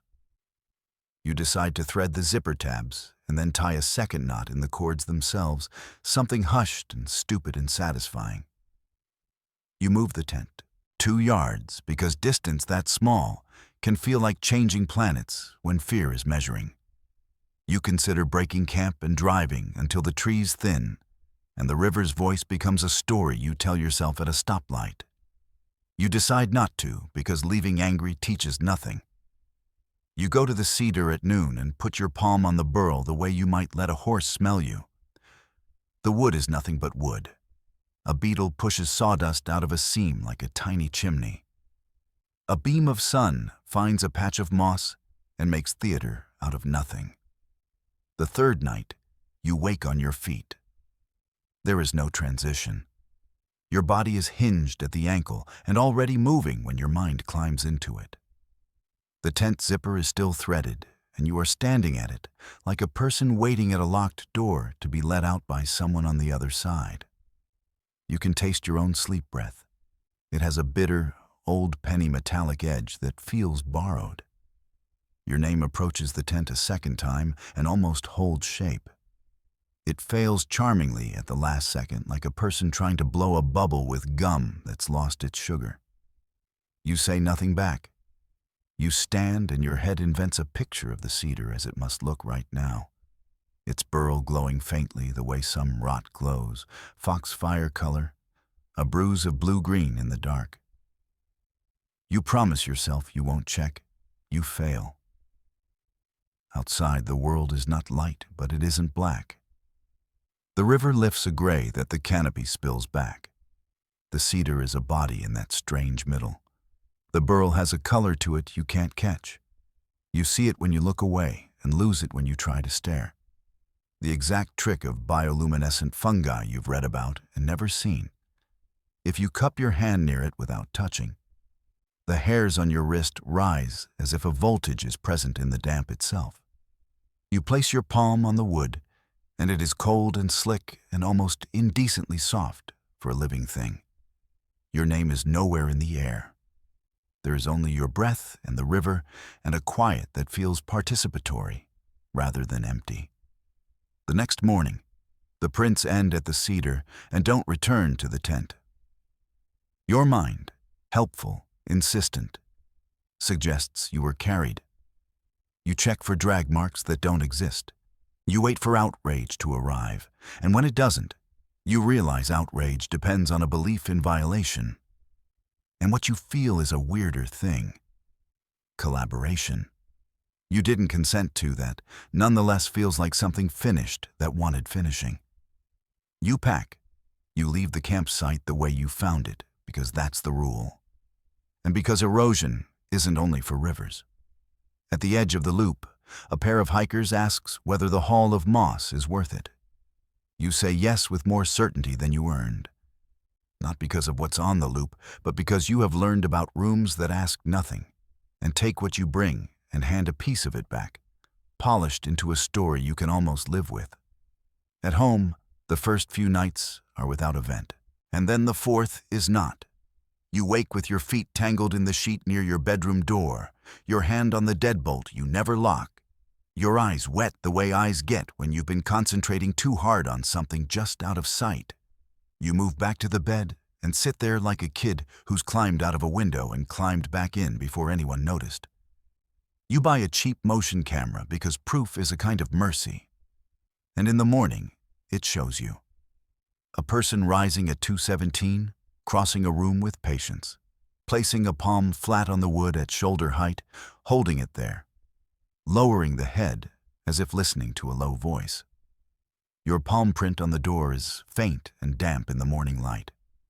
And over the next hours it dries from the edges in, a ring fading toward the center the way wet on bark recedes when the day decides to be kind. You don't tell anyone. You move the bed. You set an alarm for 2:15 and sit up before anything else can decide to. You learn to breathe out of time, to hold on the 4 count and exhale on 7, not 6, just to break the loop. You stop saying your name out loud in your own rooms. On some nights, when sleep comes fast and honest and your bones feel borrowed from a better animal, you dream you stand in a forest and place your hand on a cedar that glows just at the edges. And the tree says nothing and takes nothing, and you say nothing and take nothing. And the river introduces the two of you the way a friend introduces two people who don't need more than names to understand why they're in a room together. Then morning comes, and your hand smells like wood and clean rot, and you wash it, and the scent hangs the way moss does after rain. Polite, but not asking permission to remain.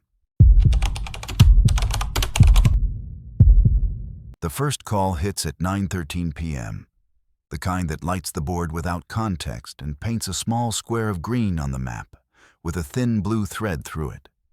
Coordinates that read like a dare. The Ho Rainforest, a few miles off the visitor center and somewhere along a trail people describe in soft voices afterward because of how the quiet feels on the skin. The line opens on breath, a single syllable that could be help or wind, then goes to a version of nothing that is not a dropped connection so much as something taking the end off sound and keeping it. A dispatcher asks the script true questions in a voice tuned for panic to climb down. Location, number and party, injuries, stay on the line. The answering room is static and nylon rustle and a small tap like a ring against a hard case. And then a silence so complete it makes the ballast hum from the overhead lights sound like an engine running. The coordinate block looks ordinary on a map 1,000 miles from ordinary. Near legal trails, within day hike range, better described by memory than by elevation lines. The timer keeps counting seconds that don't hold words. And just when the instinct to hang up starts to itch, a voice slides under the static and says a name that doesn't match the callback record. A first name said like a question. Then the line cleans itself to 0 again and holds there, as if air has become a wall and the phone is pressed against it, waiting to hear through. The dispatcher builds a ticket with enough to move bodies. Lat, long down to decimals, best ingress, and ETA. And pushes the page to a ranger who is already pulling on a coat because he knows the shape of the river in the dark. He says what they say, when the right answer is a shrug dressed in facts. Trail slick, fog laying down, radios fickle under canopy, loop is popular. People spin themselves in circles where boardwalk becomes dirt and the river chooses a new braid under your feet. At 10:07 p.m., a second call. Different number, same decimals, same breath and static, and that clean subtraction. The dispatch room leans forward. The supervisor steps in not because of ghosts, but because repetition in a place that edits contrails out of the sky deserves two mouths making decisions. The ranger's truck noses into the gravel, then disappears behind curtains of alder the way cars do when the night has the momentum, and the human world is an afterthought. He checks in on the quarter mile with the bored patience of someone who has learned that boredom is proof you're still in control. Boardwalk, spur, junction, the little footbridge over water that thinks it's a problem only in spring. By 10:40 p.m., the third call lands and changes the room. The line opens and delivers 37 seconds of absence. Not dead air. Every line operator knows dead air. But a fullness that replaces sound so completely the dispatcher can hear her own breath inside the headset and takes it off to break the mirror. She starts a stopwatch because sometimes numbers make fear behave, and she watches it climb to the same tick she will see again and again. 37. Click. Normal noise resumes. Out on the trail, the ranger narrates junctions like a prayer, his voice thinning by degrees as if distance can be measured in decibels. He reaches the spur people take toward a small pond that has a joke of a name nobody tells with a straight face. And then his words flatten and stop, as if a hand was placed over the mouth of the radio, gently and with the kind of insistence a mother uses. When his voice returns, it has the wobble people get when they've been asked to stand still in a room that looks empty but isn't. Copy, he says. Fog is thick. Visual is nothing. Trail is sound. And the last two words are louder than necessary, because saying stepping back is how feet remember the choreography. He drops a pin on a device he doesn't entirely trust under 100 feet of wet green and draws a circle on a paper map with a red pen that will look later like a childish spell and like a fact in the same breath. He says he'll keep moving in a widening loop along the river's line because the river argues in the same voice day and night. And the dispatch board shows 11:12, 11:49, 12:26. Each call from that same stamped lat long, each giving the room 37 seconds of impeccably recorded nothing. Morning makes bureaucrats out of everyone because sunlight, even the rumors of it that get past the canopy, turns strangeness into workflow. The log lays out 6 entries, times aligned like spine stitches, each with a coordinate that became a dare. An analyst, calm hands, love of rectangles, highlights the gap length in yellow because highlighting is what the body does in the face of things that refuse narrative. The supervisor writes a cautious note. Multiple calls received, intermittent communications outage encountered by responders, no subjects located, area to be monitored. Visitors advised devices may not function under canopy. It's the right language for a place that has to be honest without starting a fire. 2 rangers go back on first light because pairs are insurance and pride is an injury. They carry a small receiver that turns radio health into little bars that rise and fall and say nothing of substance and everything about luck. At the coordinate, the bars dim one by one like a hallway sensor shutting lights as you walk. And the silence that takes the space of the receiver's busy hiss is not lack so much as a room that decides to close its door with you standing on the threshold. 10 feet back, clear.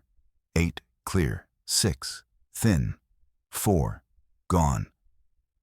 How many steps is 37 seconds? Depends who's walking. The second ranger marks distances in pencil and wishes the pencil made a dent in whatever membrane he feels his face touching. They stand still and try to hear what's left when the room is taken away. The river's low argument slides in under. Everything like an apology for being the only honest thing moving. A raven scolds with that wet, pipe-wrench cluck. A beetle turns a page in a book made of leaf. Over it all, pressure, the kind of quiet this valley brews like a thick tea. The ranger steps sideways, and the dead zone comes with them for a foot or two, and then lets go, like fog deciding where to sit. They kneel and inspect soil because geology and prank are more comfortable categories than event. The ground gives back cedar duff and the talc of glacial flour. The faint kisses of elk hooves impressed when the forest was wetter. A small slick of standing water that returns only sky to any inquiry about trees. One of them says the obvious thing any adult in a forest should carry like a charm, Woods eat sound. The other answers with the obvious counters. Thermal layers, signal reflection, water-rich air likes to steal radio, canopy turns towers into rumor. Both feel better for having said school out loud. On their way out, a reflective trail marker catches the headlamp and throws a flat eye back, and the first ranger laughs once into the mic. Real laugh, small and human. The room at the console laughs because that's an anchor thrown from one world to another. The story, as stories do, metastasizes poorly online. A thread about the square inch of quiet collects the usual blend of amateurs and experts by intimacy. Coordinates get posted like recipes, then corrected and corrected back, some citing the little red stone on a moss log off the Ho River Trail. Some insisting the number is wrong here, right there. The truth embedded like a salmon in current. A person who lives within the sound of the river says that even the quietest place is not a guarantee anymore, because growler jets carve their brutal punctuation through the sky when the Navy wants them to. And quiet turns out to be a thing that has to be defended rather than assumed. A local writes that the pond people won't name is a kind of mirror for what stands behind it, and that you should not say names in front of it because names make doors, and water loves doors. The comments find their shape and eat their tail. Back on the board, the calls slow, then stop. 2 weeks hold like plaster. A Tuesday morning brings one more from the coordinate. New area code, same decimals. And the room is calm enough to be bored. The line opens, and the dispatcher sets the stopwatch almost without looking. And the silence fits itself precisely into the 37-second form, as if poured into a mold. The ranger on duty is new enough to be brave and old enough to be cautious. He goes alone out of pride and comes home with humility, which is the preferred direction. At the spot, he does nothing grand. He stands at the imagined border and says in a low voice into the radio what the last guy said, stepping back. He says it for his body as much as for the room. He carries home a map with the circle drawn, not because the circle does anything, but because humans need shapes for fear. He puts it on the wall with a magnet and feels ridiculous and also seen. That night, he wakes at a civilian hour to a version of nothing that he recognizes now not as empty, but as full. And he gets a glass of water in a kitchen where the refrigerator's purr is a gift he can keep, and he laughs once because he understands something that doesn't help. The measurable and the haunted overlap, more often than anyone, is comfortable admitting. The dispatcher who took the first 3 calls develops a habit that isn't superstition so much as respect. She marks her calendar with a small circle on days the board did the 37-second trick so she doesn't lie to herself about what her head remembers. On her lunch break, she searches for the project about quiet and reads language she wants to borrow. Sanctuary of silence, noise-free intervals. The argument that natural quiet is a resource to conserve like dark sky or clean water. She looks at photos of the red stone and moss and wants to believe in objects that behave reliably.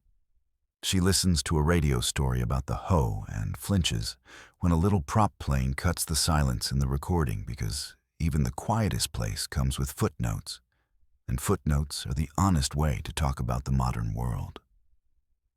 None of them, rangers, call takers, techs, turn this into ghost story, not professionally. They talk about canopy attenuation and water content of air and RF propagation under wet biomass. They write memos about visitor expectations of device reliability. They install one more small relay in a place the river will eat next winter and feel better until the first heavy rain. They continue to search trail edges for the obvious things. Lost phone, dropped daypack, anyone who needs their hand, held back to the parking lot's geometry. They find nothing in the way that counts as finding, no subject. They close tickets with the language that keeps peace between the unknown and the ledger. But when they tell it later, privately, to the one friend who doesn't roll eyes at confidence intervals, they include the part that fiction loves because it smells like truth inside a body. That standing on that patch of trail is like standing on the seam between two rooms, and that one room likes to borrow voices for exactly 37 seconds, and that when you step back one pace, the room returns yours like a library book as it says nothing about fines. They mention that a pond under trees can show you the sky and refuse you, and that the forest will allow you to misunderstand it politely for days before it asks for a correction. They say, with an embarrassed smile, that places can have habits and that some of those habits are numbers. One summer afternoon, a volunteer hike leader, cheerful and crisp and full of useful nouns, guides a small group past the junction where the spur to the quiet stone leaves the main trail. In the gap between her words about glacial flower and elk browse lines, she falls silent for 37 seconds without meaning to and resumes on the far edge of the gap without noticing she did it. The group does not register anything beyond the ordinary awe and leg burn. Someone later, looking at fitness app data, notices that for one narrow slice of the trail, their heart rate dropped as if instructed and then resumed climbing. They tell no one because sharing small anomalies invites the wrong kind of conversation, and because some things are better loved than explained. Months pass. Fall leans in. The river fattens. The room takes other calls that cannot be described without names, and the square of green and blue loses its place in the queue. Then the board lights. Same decimals, same quiet. A new dispatcher, trained by the one who marked a calendar in circles, starts the stopwatch without being told. In the kitchen of a small apartment, the old dispatcher wakes, no longer on nights, and stares at a ceiling she has learned to love. For how honestly it returns her gaze.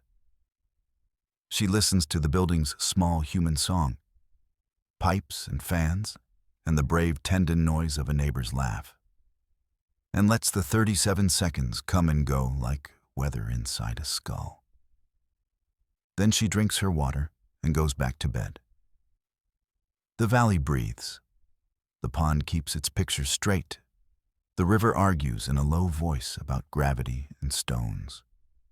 And somewhere along a section of trail not far from a little red stone on a moss log, a piece of air takes sound into itself, holds it until its number is up, and lets it go without comment, the way a place with rules behaves when no one is watching. You don't plan to stay. You plan to wait out the worst of the rain. That's the lie you tell yourself when the sky opens like a broken faucet halfway down the Ho River Trail, and the air changes from damp to hammered, and you spot an empty campsite tucked under cedar and spruce with a table, a ring of stones, and evidence of an earlier party's impatience, a line of half-burned wood drowned by weather. The forest here can drink 100 inches in a year without flinching, the kind of wet that makes everything grow a second skin. And the downpour that finds you is the kind that alters plans by speaking in a voice too loud to argue with. You duck under the tarp someone left strung between two trees and feel that quick animal relief of being under anything at all in a storm. The rain becomes a wall. The river's steady argument fattens, audible even here, one grove in from the main braid. The world shrinks to the tarp's drip line, the reliable rectangle of the table, and a dim ring beyond where the ferns bow and sway. There are signs of people, but none of them recent. A hot knife smooth slice through wet twine on the table edge. A crushed corner on a box of matches that won't light now even if you beg. A circle on the dirt where a camp stove sat long enough to etch a ring. The fire ring holds the heavy black of drowned coals, the kind that will keep a sour heat for days and then pretend to be dead again. even as the rain tries to persuade the memory out of everything. You set your pack on the driest corner of the table and wring your hat and try to be practical about shelter. String your own line later. Wait 30 minutes now. The forest's rules about time have already begun to shift under the canopy's weight. Minutes feel longer because sound slows them, and the constant percussion persuades you the world has only one job to do. You decide to count to 300 and then make a better choice. You get as far as 60 before the first odd thing happens. A wet footprint appears on the bare dirt near the fire ring, heel first, filling itself from the bottom like a slow pour into a mold. Not yours. Your boots are on your feet. Your feet are under the table. The print is a size and a tread that is not familiar because you aren't paying attention to shoes when panic is still dissolving out of you. You lean forward under the tarp lip, and the print 50-50 dissolves, half filled with water beating and half holding shape like a pressed leaf. A second print follows, offset and angled as if a person is circling, toe pointing in toward the ring. If you look up to find the maker, you have nothing to work with. Rain makes curtains where bodies could be, but there is no human silhouette bending the gray. Your brain offers plausible lies as relief. Drip patterns, leaves falling, water collecting in shapes the mind recognizes. And then you watch 3 prints become 6, each appearing as if someone has stepped down from a place where the rain originates. You call out a plain hello because it's the only dignity the moment allows. The forest eats it, as it eats all human brightness here, and gives you back more water. The prints keep their slow march in 2 tracks around the ring, and the tarp begins to snag and then shrug the heavy beads, releasing them in clumps that hit the table and your sleeves with the rude accuracy of thrown coins. You decide to do something ordinary, because ordinary is a weapon. You take out your stove and cup it in your body to shield it and light it under the tarp's edge. The flame blossoms and hisses in the wet, and for a moment the shelter narrows further to you and a tiny machine that eats fuel and makes heat from a liquid it can protect. The prints circle and stop lines up with the fire ring's opening, the side where a person would face the heat and hold their palms out like a cliché. You pour water into a pot, and it hits the metal with a sound that makes the hair lift along your shoulders because it is a humane sound inside a storm. You magnify it. You make tea. The smell of something warm and tannic is a smaller circle you can step into in your head. It should be nothing. That's the steady drum in your mind, the way the rain is the steady drum in the world. It should be coincidence, an artifact of water and chance. It should be that you've stumbled onto a place where people left without sweeping, and the forest is composting even footfalls. The tea tastes like relief and iron. The prints do a human thing at the edge of vision they have no right to try. They correct their spacing as if the person making them has learned the ring's size and adjusted. You decide that looking long is a kind of feeding you should avoid. You take your cup and walk 2 steps into the rain to lose the closeness. And the rain walks you back into the tarp with the insistence of an elder correcting a child. Out at the edge of the sight, at the place where the path in shows itself in 2 darker lines, something heavier and more before in time moves. A line of gray through the fog, elk at a distance that under different weather would make you bring up a camera. Even their presence is in low relief now. They pass like a rumor you heard and forgot. You try the ranger station on your phone out of courtesy to your better self. You get a single bar that comes and goes like a breath and then goes for good, which is honest in a place that likes your attention on nearer things. You check your watch because you need a number to carry through the next hour, and the moisture has rewritten the face with a film you swipe off with a sleeve. Your mind sets little anchors and hopes they will hold. At 3 minutes, at 7, at 15. It is 15 by the time you notice the wet footprints are no longer pooling in speed. They appear full now, as if water is a paint that takes to certain shapes on its own. A line of them leads to your backpack and stops with the kind of decorum that makes you angrier than fear does. You don't touch the pack. You watch a drip gather at the tarp's lowest loop and fall the way small things end. And you set the cup on the table like you meant to do that. And you say, for you, not it. I'm waiting the rain out and leaving. The world obliges by giving you a break. It happens with a speed that feels like a trick, a lessening, a turning down of volume. The lines beyond the tarp lifting their heads again, the river's voice asserting itself with more space in the sentence. The canopy can turn a faucet both ways, and now it shuts off like a city. The forest tenses in that way living things do after an event. Water falls from every leaf and every sleeve, and then calms. You step past the tarp with the small, foolish swagger that comes with survival. And of course, the forest reminds you what you are, by placing a cold, wet strand of something, fern or moss or old web, gently across your face. You curse the way people do when a joke lands. You kneel to wipe the fire ring's lip with your sleeve, because you want to see what will become of water behaving like Prince in the absence of falling. Nothing happens, which is the wrong kind of miracle to believe in. That should be the end. That's the second lie you tell yourself. You shoulder your pack and cinch the straps and step to the path, and the first 3 paces are clean.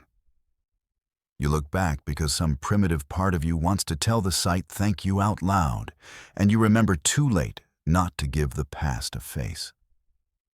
The wet footprints have resumed. They no longer circle the ring or flirt with your table.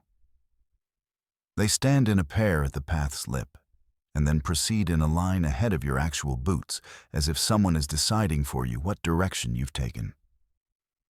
You do not want to be between the idea of a person and the place that person is going. You step into the prints because there is nowhere else to put your feet. This is where reason does the last thing it can for you. It insists on topography and distance and human fallibility. You shorten your stride. The prints shorten their invitation by the same increment. You lengthen it. They ask you to aim further. The forest is a hall of green and gray, and the air is blue in the way this valley makes it on certain days. And there is a corridor of ground that seems to be writing your steps ahead of you in water darkness, while your own boots refuse to leave any mark at all on the moss you know from this morning was willing to be impressed. You consider turning back. You consider stepping off into the ferns and letting the ground be a low map you draw yourself. You consider waiting in the sight until some set of people arrives to say something ordinary in loud voices that can break weirdness by sheer collective confidence. The prints take a fork with the decision of a person who knows the trail. Not the person you are now, but the person who was here before and left circles burned into wood. The fork is wrong if you want your car. It is right if you want the river. You hear it more clearly now, the low, dull song that is a comfort and a threat, depending on how close you are to its teeth. The prints go that way. You go that way. The trail pitches to let you understood that your boots will be on stone soon. You come out to a bar that is not the bar you remember from the walk-in, which is expected and disappointing. The river here is wider and paler, the silt caught and drinking light. The footprints lead to a vestibule of stones near the waterline and stop. There is no more invitation beyond that. It isn't the end of a line. It's a door you are not asked to walk through unless you name yourself and ask. You wait a long time so that any story you tell later has the credibility of length. You listen to the river do what it always does. and you feel your heart find a comfortable place inside your ribs again because the river is not interested in you beyond physics. At your left, a slow crumble announces the movement of something large in the brush. Elk, or the mind trying to give itself something less precise to worry about than ideas. You watch the bright surface for any of the other tricks this valley likes. Reflections that tell on you, water that edits. But the river is committed only to its own work this hour. When you turn, you do it the way a dancer shifts a weight, careful not to teach the space what you plan. You walk back up the track, and your boots begin to write on the ground again, as if permission has been renewed. You pass the site carefully and do not look inside the ring. By the time you get back to the lot, the world has fully forgiven you for believing in water as a handwriting. Children argue about snacks. A truck door slams. A ranger in a green shirt answers a question about time in a patient voice. You take your boots off and they give back river stink, not magic. You look for residuals. Wet on the laces that shouldn't be, mud in a pattern that suggests a story. And all you have is rain's aftertaste. You could leave. You don't immediately. You sit on your bumper and let the day climb back into your body, and you resolve to tell this one poorly, if you tell it at all. Because in the recounting is the invitation, and you have learned what the invitation sounds like. You finish your water and feel human again and drive out with the window cracked to let the valley's breath leave your skin. At home, the first damp thing you do not expect is the ring on your living room floor. A circle of darker carpet near the door that smells like the table at the site. You stand over it with the proprietary anger of people who pay rent. You clean it with the dull violence of towels and a fan, and it fades from the outer edge in, which you tell yourself is exactly what would happen with any water stain. You do not photograph it. You hang your coat and then take it down because it holds the forest like a person holds a child in their sleep, clinging without meaning to. The second wet thing is the line in your shower. A pair of footprints inside the tub you know you didn't make because you stepped in clean to clean yourself, and you can track the day of your own dirt if you try. They face out toward the curtain, and the towel over the rail is half damp the way a towel gets if someone grabbed it and didn't use it. You talk to yourself before you sleep. Water goes where water wants. Rain writes. Minds choose patterns to make despair pass. Camp stories throw hooks, and sometimes you drag them along by accident. You dream of nothing, which is mercy. On the third morning, you wake to a soft noise in the hall and find a ring of darker floor near the front door again. Faint, shrinking.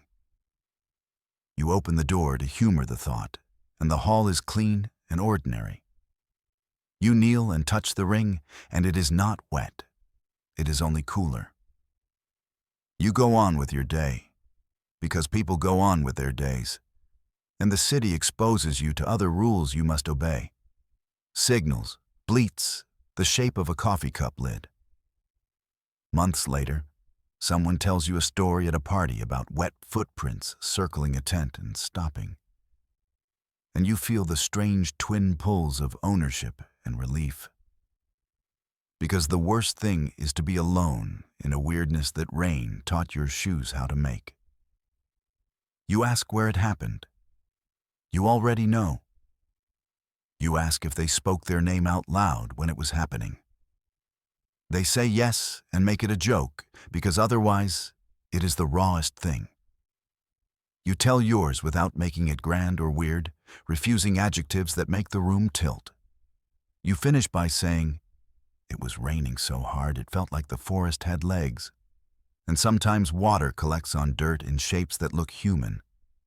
And if you can stand not to answer when your own mouth wants to say your name, the rain will get bored. It's not an answer. It's a sentence you can live with.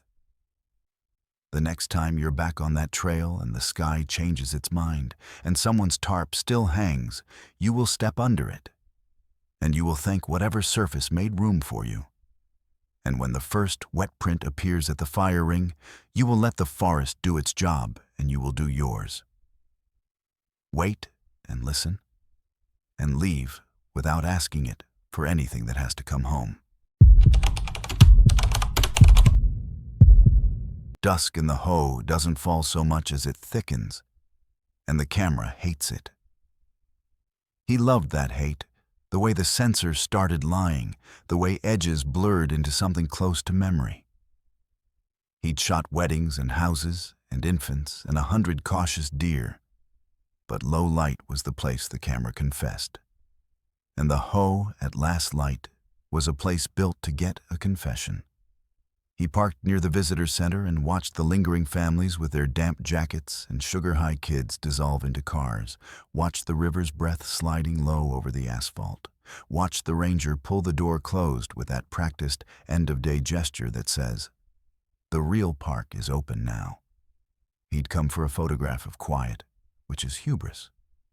But he'd come anyway because certain problems, grain, motion, light dying early under a green lid, are the ones that make you feel like you earned your sleep.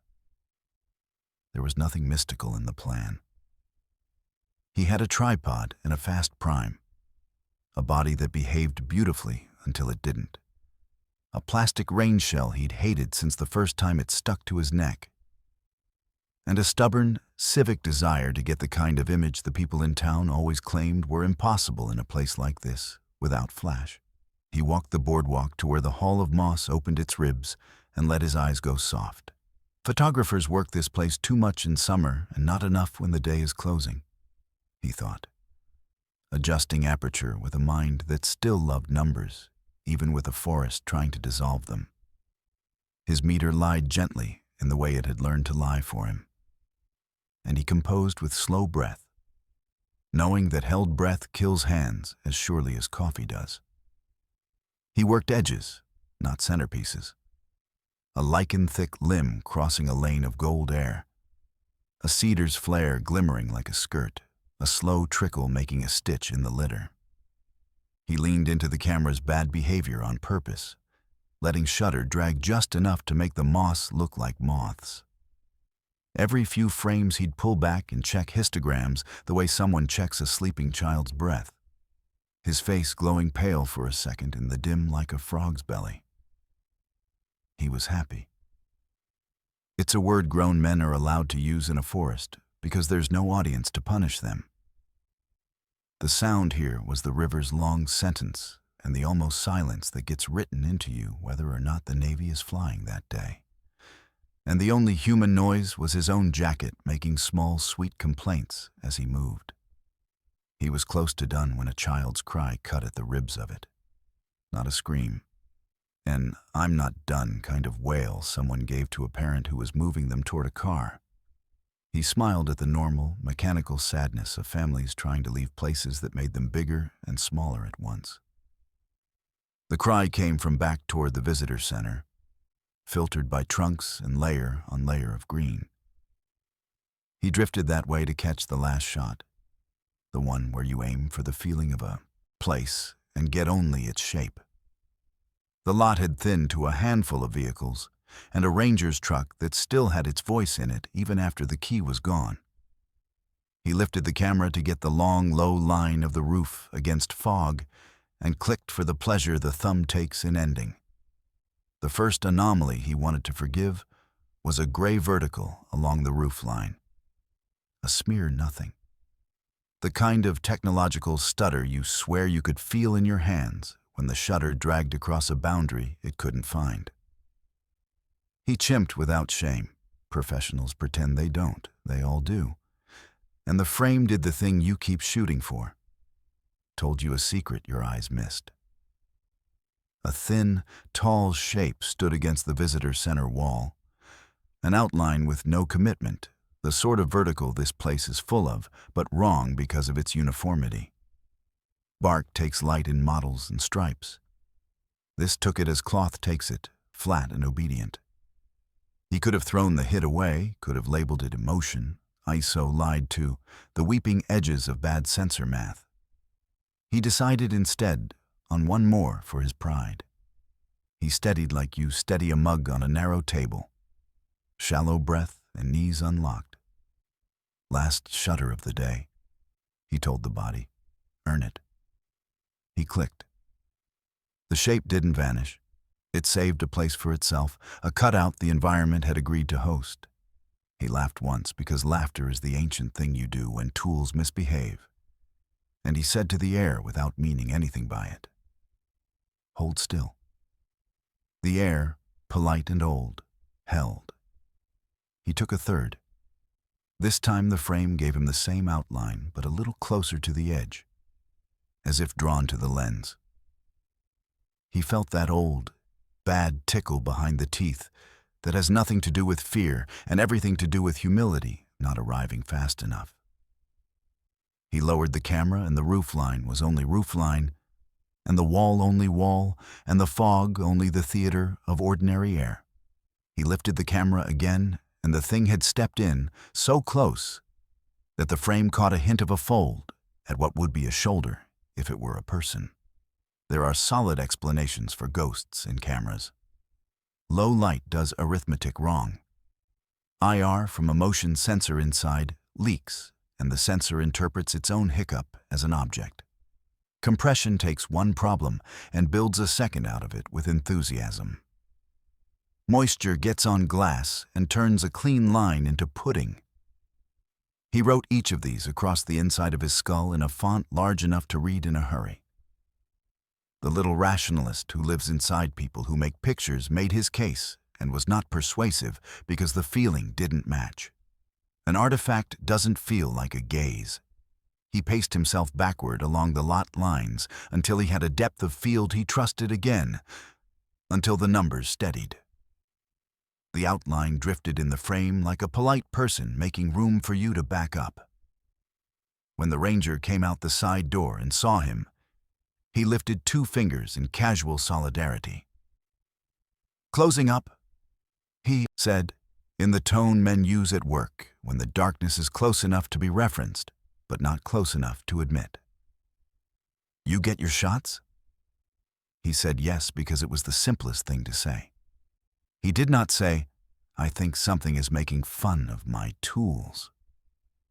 The ranger tilted his head at the fog the way locals do, as if someone had said something out loud in a room and you were trying to catch it, and then went to his truck. The shape did nothing a camera could track while the ranger's body moved through the frame. And then the truck was an idea beyond the bend in the road, and the lot returned to human emptiness. He walked the interior once more with a good kind of tired in his knees, then shouldered out to the lot, wanting the everyday wrongness of zipper teeth and wrist tendons to ride over the soft wrongness the sensor was insisting on. He put the camera in the trunk because sometimes courage looks like boundaries, and he stood there with the rain just beginning to fall in a way that felt conversational. No lecture, not yet. And he waited for his head to catch up to his body. He adjusted his mirror because ritual is how you anchor yourself to cars, and in the mirror, the shape sat in the back seat. It wasn't sitting, not in any way that a human sits. It was occupying the space where a body would if a body had folded polite limbs and waited. His head turned around slower than his heart wanted. The back seat had a jacket and a camera bag and an umbrella he never used. His hand hovered above the door handle and then chose the lock instead, because admitting fear in front of nothing felt too naked. He breathed and watched his own hands be older than he believed. The mirror now gave back only the trunk's blunt geometry and the ceiling of forest pressing down its low choir. He listened to rain find itself in 100 surfaces. On the drive out, the road exaggerated its own curves the way wet roads do, and the trees formed a tunnel that made him feel both safe and like the oldest prey.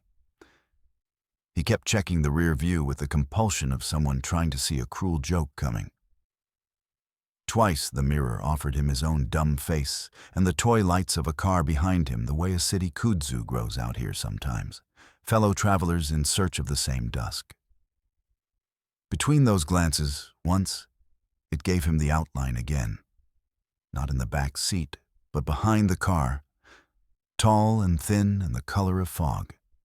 Standing in the slot the road made, exactly at the distance a portrait lens would like a face to be. He watched it tear into static and resolve, the mirror arguing with its own angles. He did not break. You do not break to negotiate with a metaphor. You do not speed up either, because hurry is the stupidest posture an animal can have in the dark. He did what you do when you decide fear doesn't get to ride. He said the names of things in order: road, river, sign, roof, tree. Then he said names of people he knew like beads, until the tendency he had to say his own broke itself on the ritual. When the road straightened for that last half mile where the canopy lifts its hand and lets a colder light fall on the asphalt, he looked in the mirror one last time in that romantic way men who shoot landscapes have. Like the rear view is a second chance at a scene you just left. The outline did not wave goodbye. It did not vanish in a theatrical way. It simply suggested itself less until the mirror accommodated his own face again, and the world was all surface. At home, the card reader did what card readers do: swallowed the wafer and opened a window that turned the day into cubes. He scrolled carefully, the way a person reads scan results for lines they don't want. The first frames were the ones he wanted to post and then pretend not to care about. Soft blur of green like an argument made by moths. Low river light like a kind face. A set of compositions that told the truth he could get to with his hands. Then the lot and the roofline and the wall, and in them the gray vertical might as well have been printed with the camera brand's logo. Not a smear. A thing. The sequence showed it doing the one thing that made him want to pull a blanket over his head. Stepping closer across a gap with the deliberateness of a model hitting marks. He printed one in a cheap, unlovely way on office paper, because putting things on paper can turn them back into paper. He carried it to the kitchen and taped it to the wall, and tried to look at it like a child you are trying not to disturb. It made no move or sound of any sort because paper is the easiest hostage. He sat down on the floor because sitting turns threat into story. And he made this one obedient. Low light, sensor drift, ghosting, the real kind, the camera kind. IR from the center's alarm punching the sensor at a weird angle. Your own breath making micro shake when you thought you were a machine, a tree's own shape reading wrong under fog, and there, count to 10 and be better. He slept badly and then hard. At 3 there was a sound in the house that in any other context would have been a neighbor's trunk, a building away. And here was wood settling. Were he generous? And here was the sound of a person leaning and then changing their mind. He lay still and waited for the worst. And it did not arrive. His body shamed him by remembering his fear faster than his mind did. In the morning, the paper on the kitchen wall had a ripple in it from steam or time, and the shape was unchanged, still thin and tall and cordial in its refusal to be explicable. He boiled water and set the cup down and looked, and nothing in his kitchen supported a rational fight with last night. He did not post at once. He did what adults who have learned to be suspicious of their own evidence do. He showed exactly 3 people. One knew cameras as a family joke. This one said kindly, motion plus exposure plus humidity plus the algorithm that makes the phone preview lie. One knew the valley's weather, the way a person knows a house they grew up in. This one said kindly, fog eats edges. Defaults are wrong out there. Your brain had already decided without you. The third was a park volunteer whose mouth had the shape of someone who has been taught to love and defend quiet like a species and treat stories like campfires. Useful heat if tended, trouble if left. This one said, "You saw something. That happens. Don't make it more. Don't make it less." He went back, because the mind won't leave a tool half broken. The next dusk was worse, and kindly in other ways. The ranger station door was closed, and the polite sign said so. He stood near the roofline and took nothing but breath. The sensor misbehaved in all the usual ways and gave him moths and mist and the great vertebrae of old trees and refused to hang a person-shaped hole on the wall. He stood with his hands in his pockets, like a man waiting to be forgiven and hurt for reasons too small to say out loud. On his way out, he lifted the camera and took a too-dark photo of his own reflection in the station glass for a joke he would tell later to nobody. And the glass returned his face, then for half a second flattened to fog gray, and then returned the room behind it, with the focus on a spot behind his left shoulder where there was no one. He changed nothing. He let the camera sleep. He said, on the drive home, the names of things the way he does when he needs feet to obey. Road, river, sign, roof, tree. And because he had learned the exact right size of pride in this, he did not say his own name. He let it sit as if it were a precious bird on a fence post near a road, and he drove as if not startling it would keep it with him. Weeks later, a gallery asked for 5 prints from the trip. He sent 4 that were safe and 1 that was not, and hung them, and stood in a room with walls that pretend to know what art is, and listened to people say exactly what the valley wanted. It looks like a glitch. It looks like motion. Sensors do that in low light. It's a person. It's a trick. It's a mistake. It's a costume. It's nothing. That night, he dreamed a camera dream, the kind that mixes work and superstition and kitchen chairs. In the dream, he raised a camera and did not press the shutter, and the thing that had been standing in the edge of frames and mirrors and minds turned its head in the deliberate, courteous way of something waiting to be named, and it waited the exact length of a long exposure. And then he lowered the camera, and it was closer because that is how it had agreed to move with him. He woke with the word on his tongue that he would not say. He drank water. He stood in the kitchen and looked at the paper print, and it had yellowed along the edge where the tape was cheap, and the outline on it was still only ink pretending to be light. He kept the picture. He kept his tools. He kept his stubbornness. He went back to the hoe many times and got beautiful, boring, believable work. Some dusks, when the visitor center sighed into evening and the last car left, and the lot made that particular hush a roof makes after a day of feet. He raised the camera and took the same photograph and let the sensor lie and tell the truth in equal measures.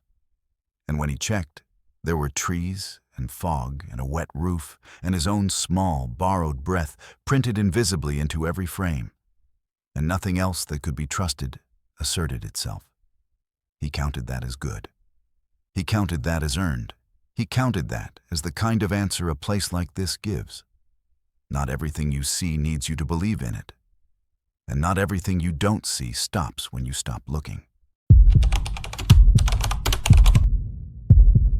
The transmission begins with breathing, not frantic, disciplined, metered, the kind cadence a trained body falls into when the map and the ground stop speaking the same language. The timestamp rolls over to a number the base can live with.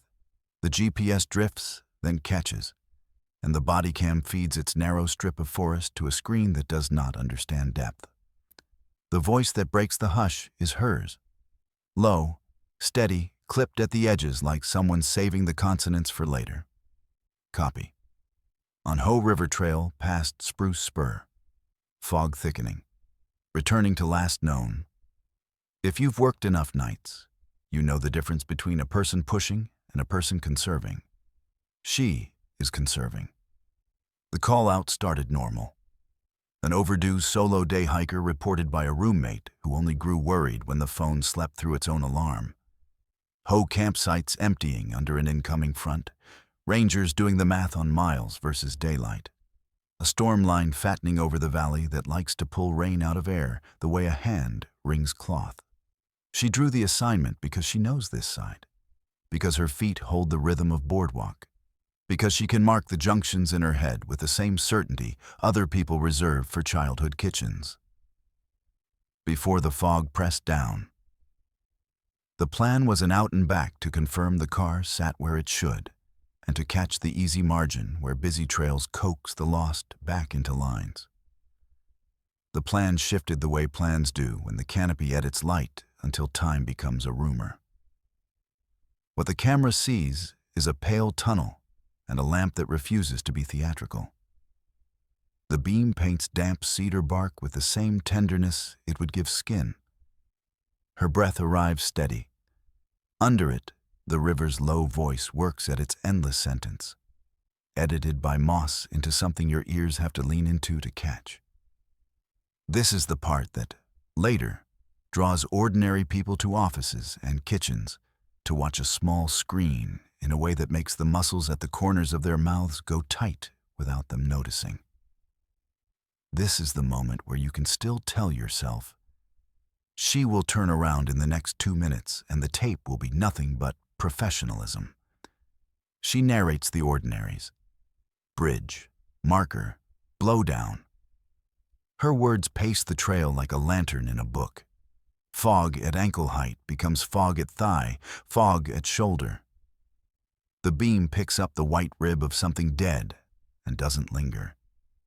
She calls the subject's name once, not as a ritual to wake the forest, but as a lever to pry human out of it. And the name slides into the green and disappears.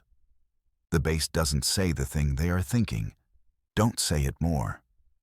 They might not believe in rules that old, but they believe in breath being a door and will not help her open it.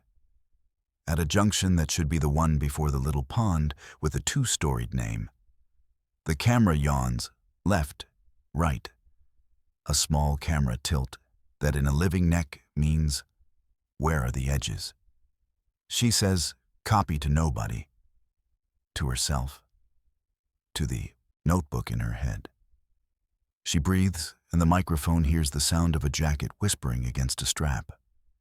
Then, without comment, the forest sets a fact on the tape. Her name, shaped by an exhale that is not hers. It doesn't sound like a voice. There's no throat under it. It arrives on the membrane of quiet, like a pattern that finally resolves. The room at base stiffens. The supervisor moves from standing to leaning, that half-inch of shift that says, stay rational. On the trail, she sets her hand on a cedar and goes still. The camera doesn't flinch. She says nothing back. The fog closes its fist a little tighter. The beam works less well on distances now and begins to prefer the honesty of near things. Bark textures, the shiny theater of slick leaves, the coined silver surface of places where water caught itself and held. The sound goes out for a second the way sound does when you drop a piston into a well, not dead, but traveled. She breathes in counts. You can see if you have watched enough tape to know how a good mind tempers a good body. The bass says her call sign in that controlled tone dispatchers use when panic would be a contaminant. She answers with a clipped back, here. The relief is cheap and extremely valuable. Past the pond spur that people argue about online, whether it reflects truth or mischief, whether people who bring their names to it deserve what water does with them. She makes a small decision off camera and ends up making a large one.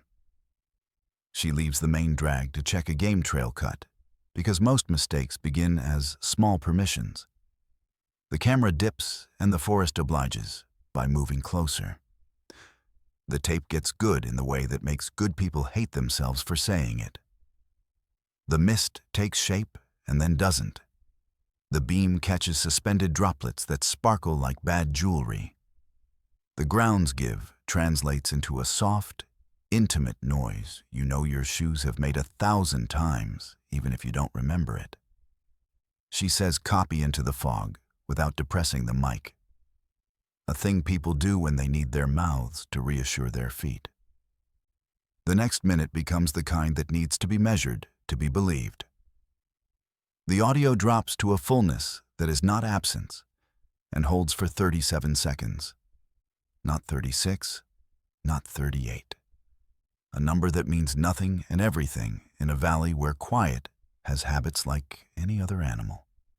On tape, you can hear the human urge to push words into that gap fail and turn into patience. On the trail, she turns her head an inch, which is a movement but not a concession. At 37 and a breath, sound returns in pieces. The brush's tiny contractions when something larger than a person moves far enough away to be believable as elk. The far raven making a wrench noise in its throat, the fabric of her sleeve deciding not to stick to her wrist any longer. The bass marks the gap because marking is control. She speaks again, finally. No subject. Returning. The map in her voice draws an arrow the camera tries to honor. The small red stone that marks a famous inch of quiet is nowhere to be seen because the tape is not about signs and altars. It's about the impolite fact of getting back. The beam flicks and catches her own breath briefly in a small cloud. And that is a mercy, to see one's own body behave in public under pressure. She moves, careful, careful. The camera makes the forest into an allegory, and then into an obstacle course, and then back into forest. The thing that makes the tape not work for the heart happens so gently, most viewers don't catch the exact frame it arrives in. Just beyond the edge of the beam, a vertical where none belonged, slender as a decision and the wrong color for wood. It can be argued that the camera invented it, that sensors gasp in humidity and see themselves. People who have spent enough nights in this green will tell you not everything made of cloth needs a mouth. She does not tilt into it. She does not feed it. She makes a straight line for the sound that has never lied to a person born. The river. The camera shakes once, and you know out here that means she has brushed a low limb and broke a balance and recovered without making a theater of it. Her breath hitch is a page flip. The white noise of the hoe fattens until you can feel why people sleep badly for 3 nights afterward. Because silence has been replaced with one continuous body. At the bank, the fog thins above water the way it sometimes allows a sky to exist. The lamp works here as if rewarded for endurance. Stones gleam. The pale silt tells a clean lie about how shallow danger is. The obvious path is a fiction that will be disproved if you study it.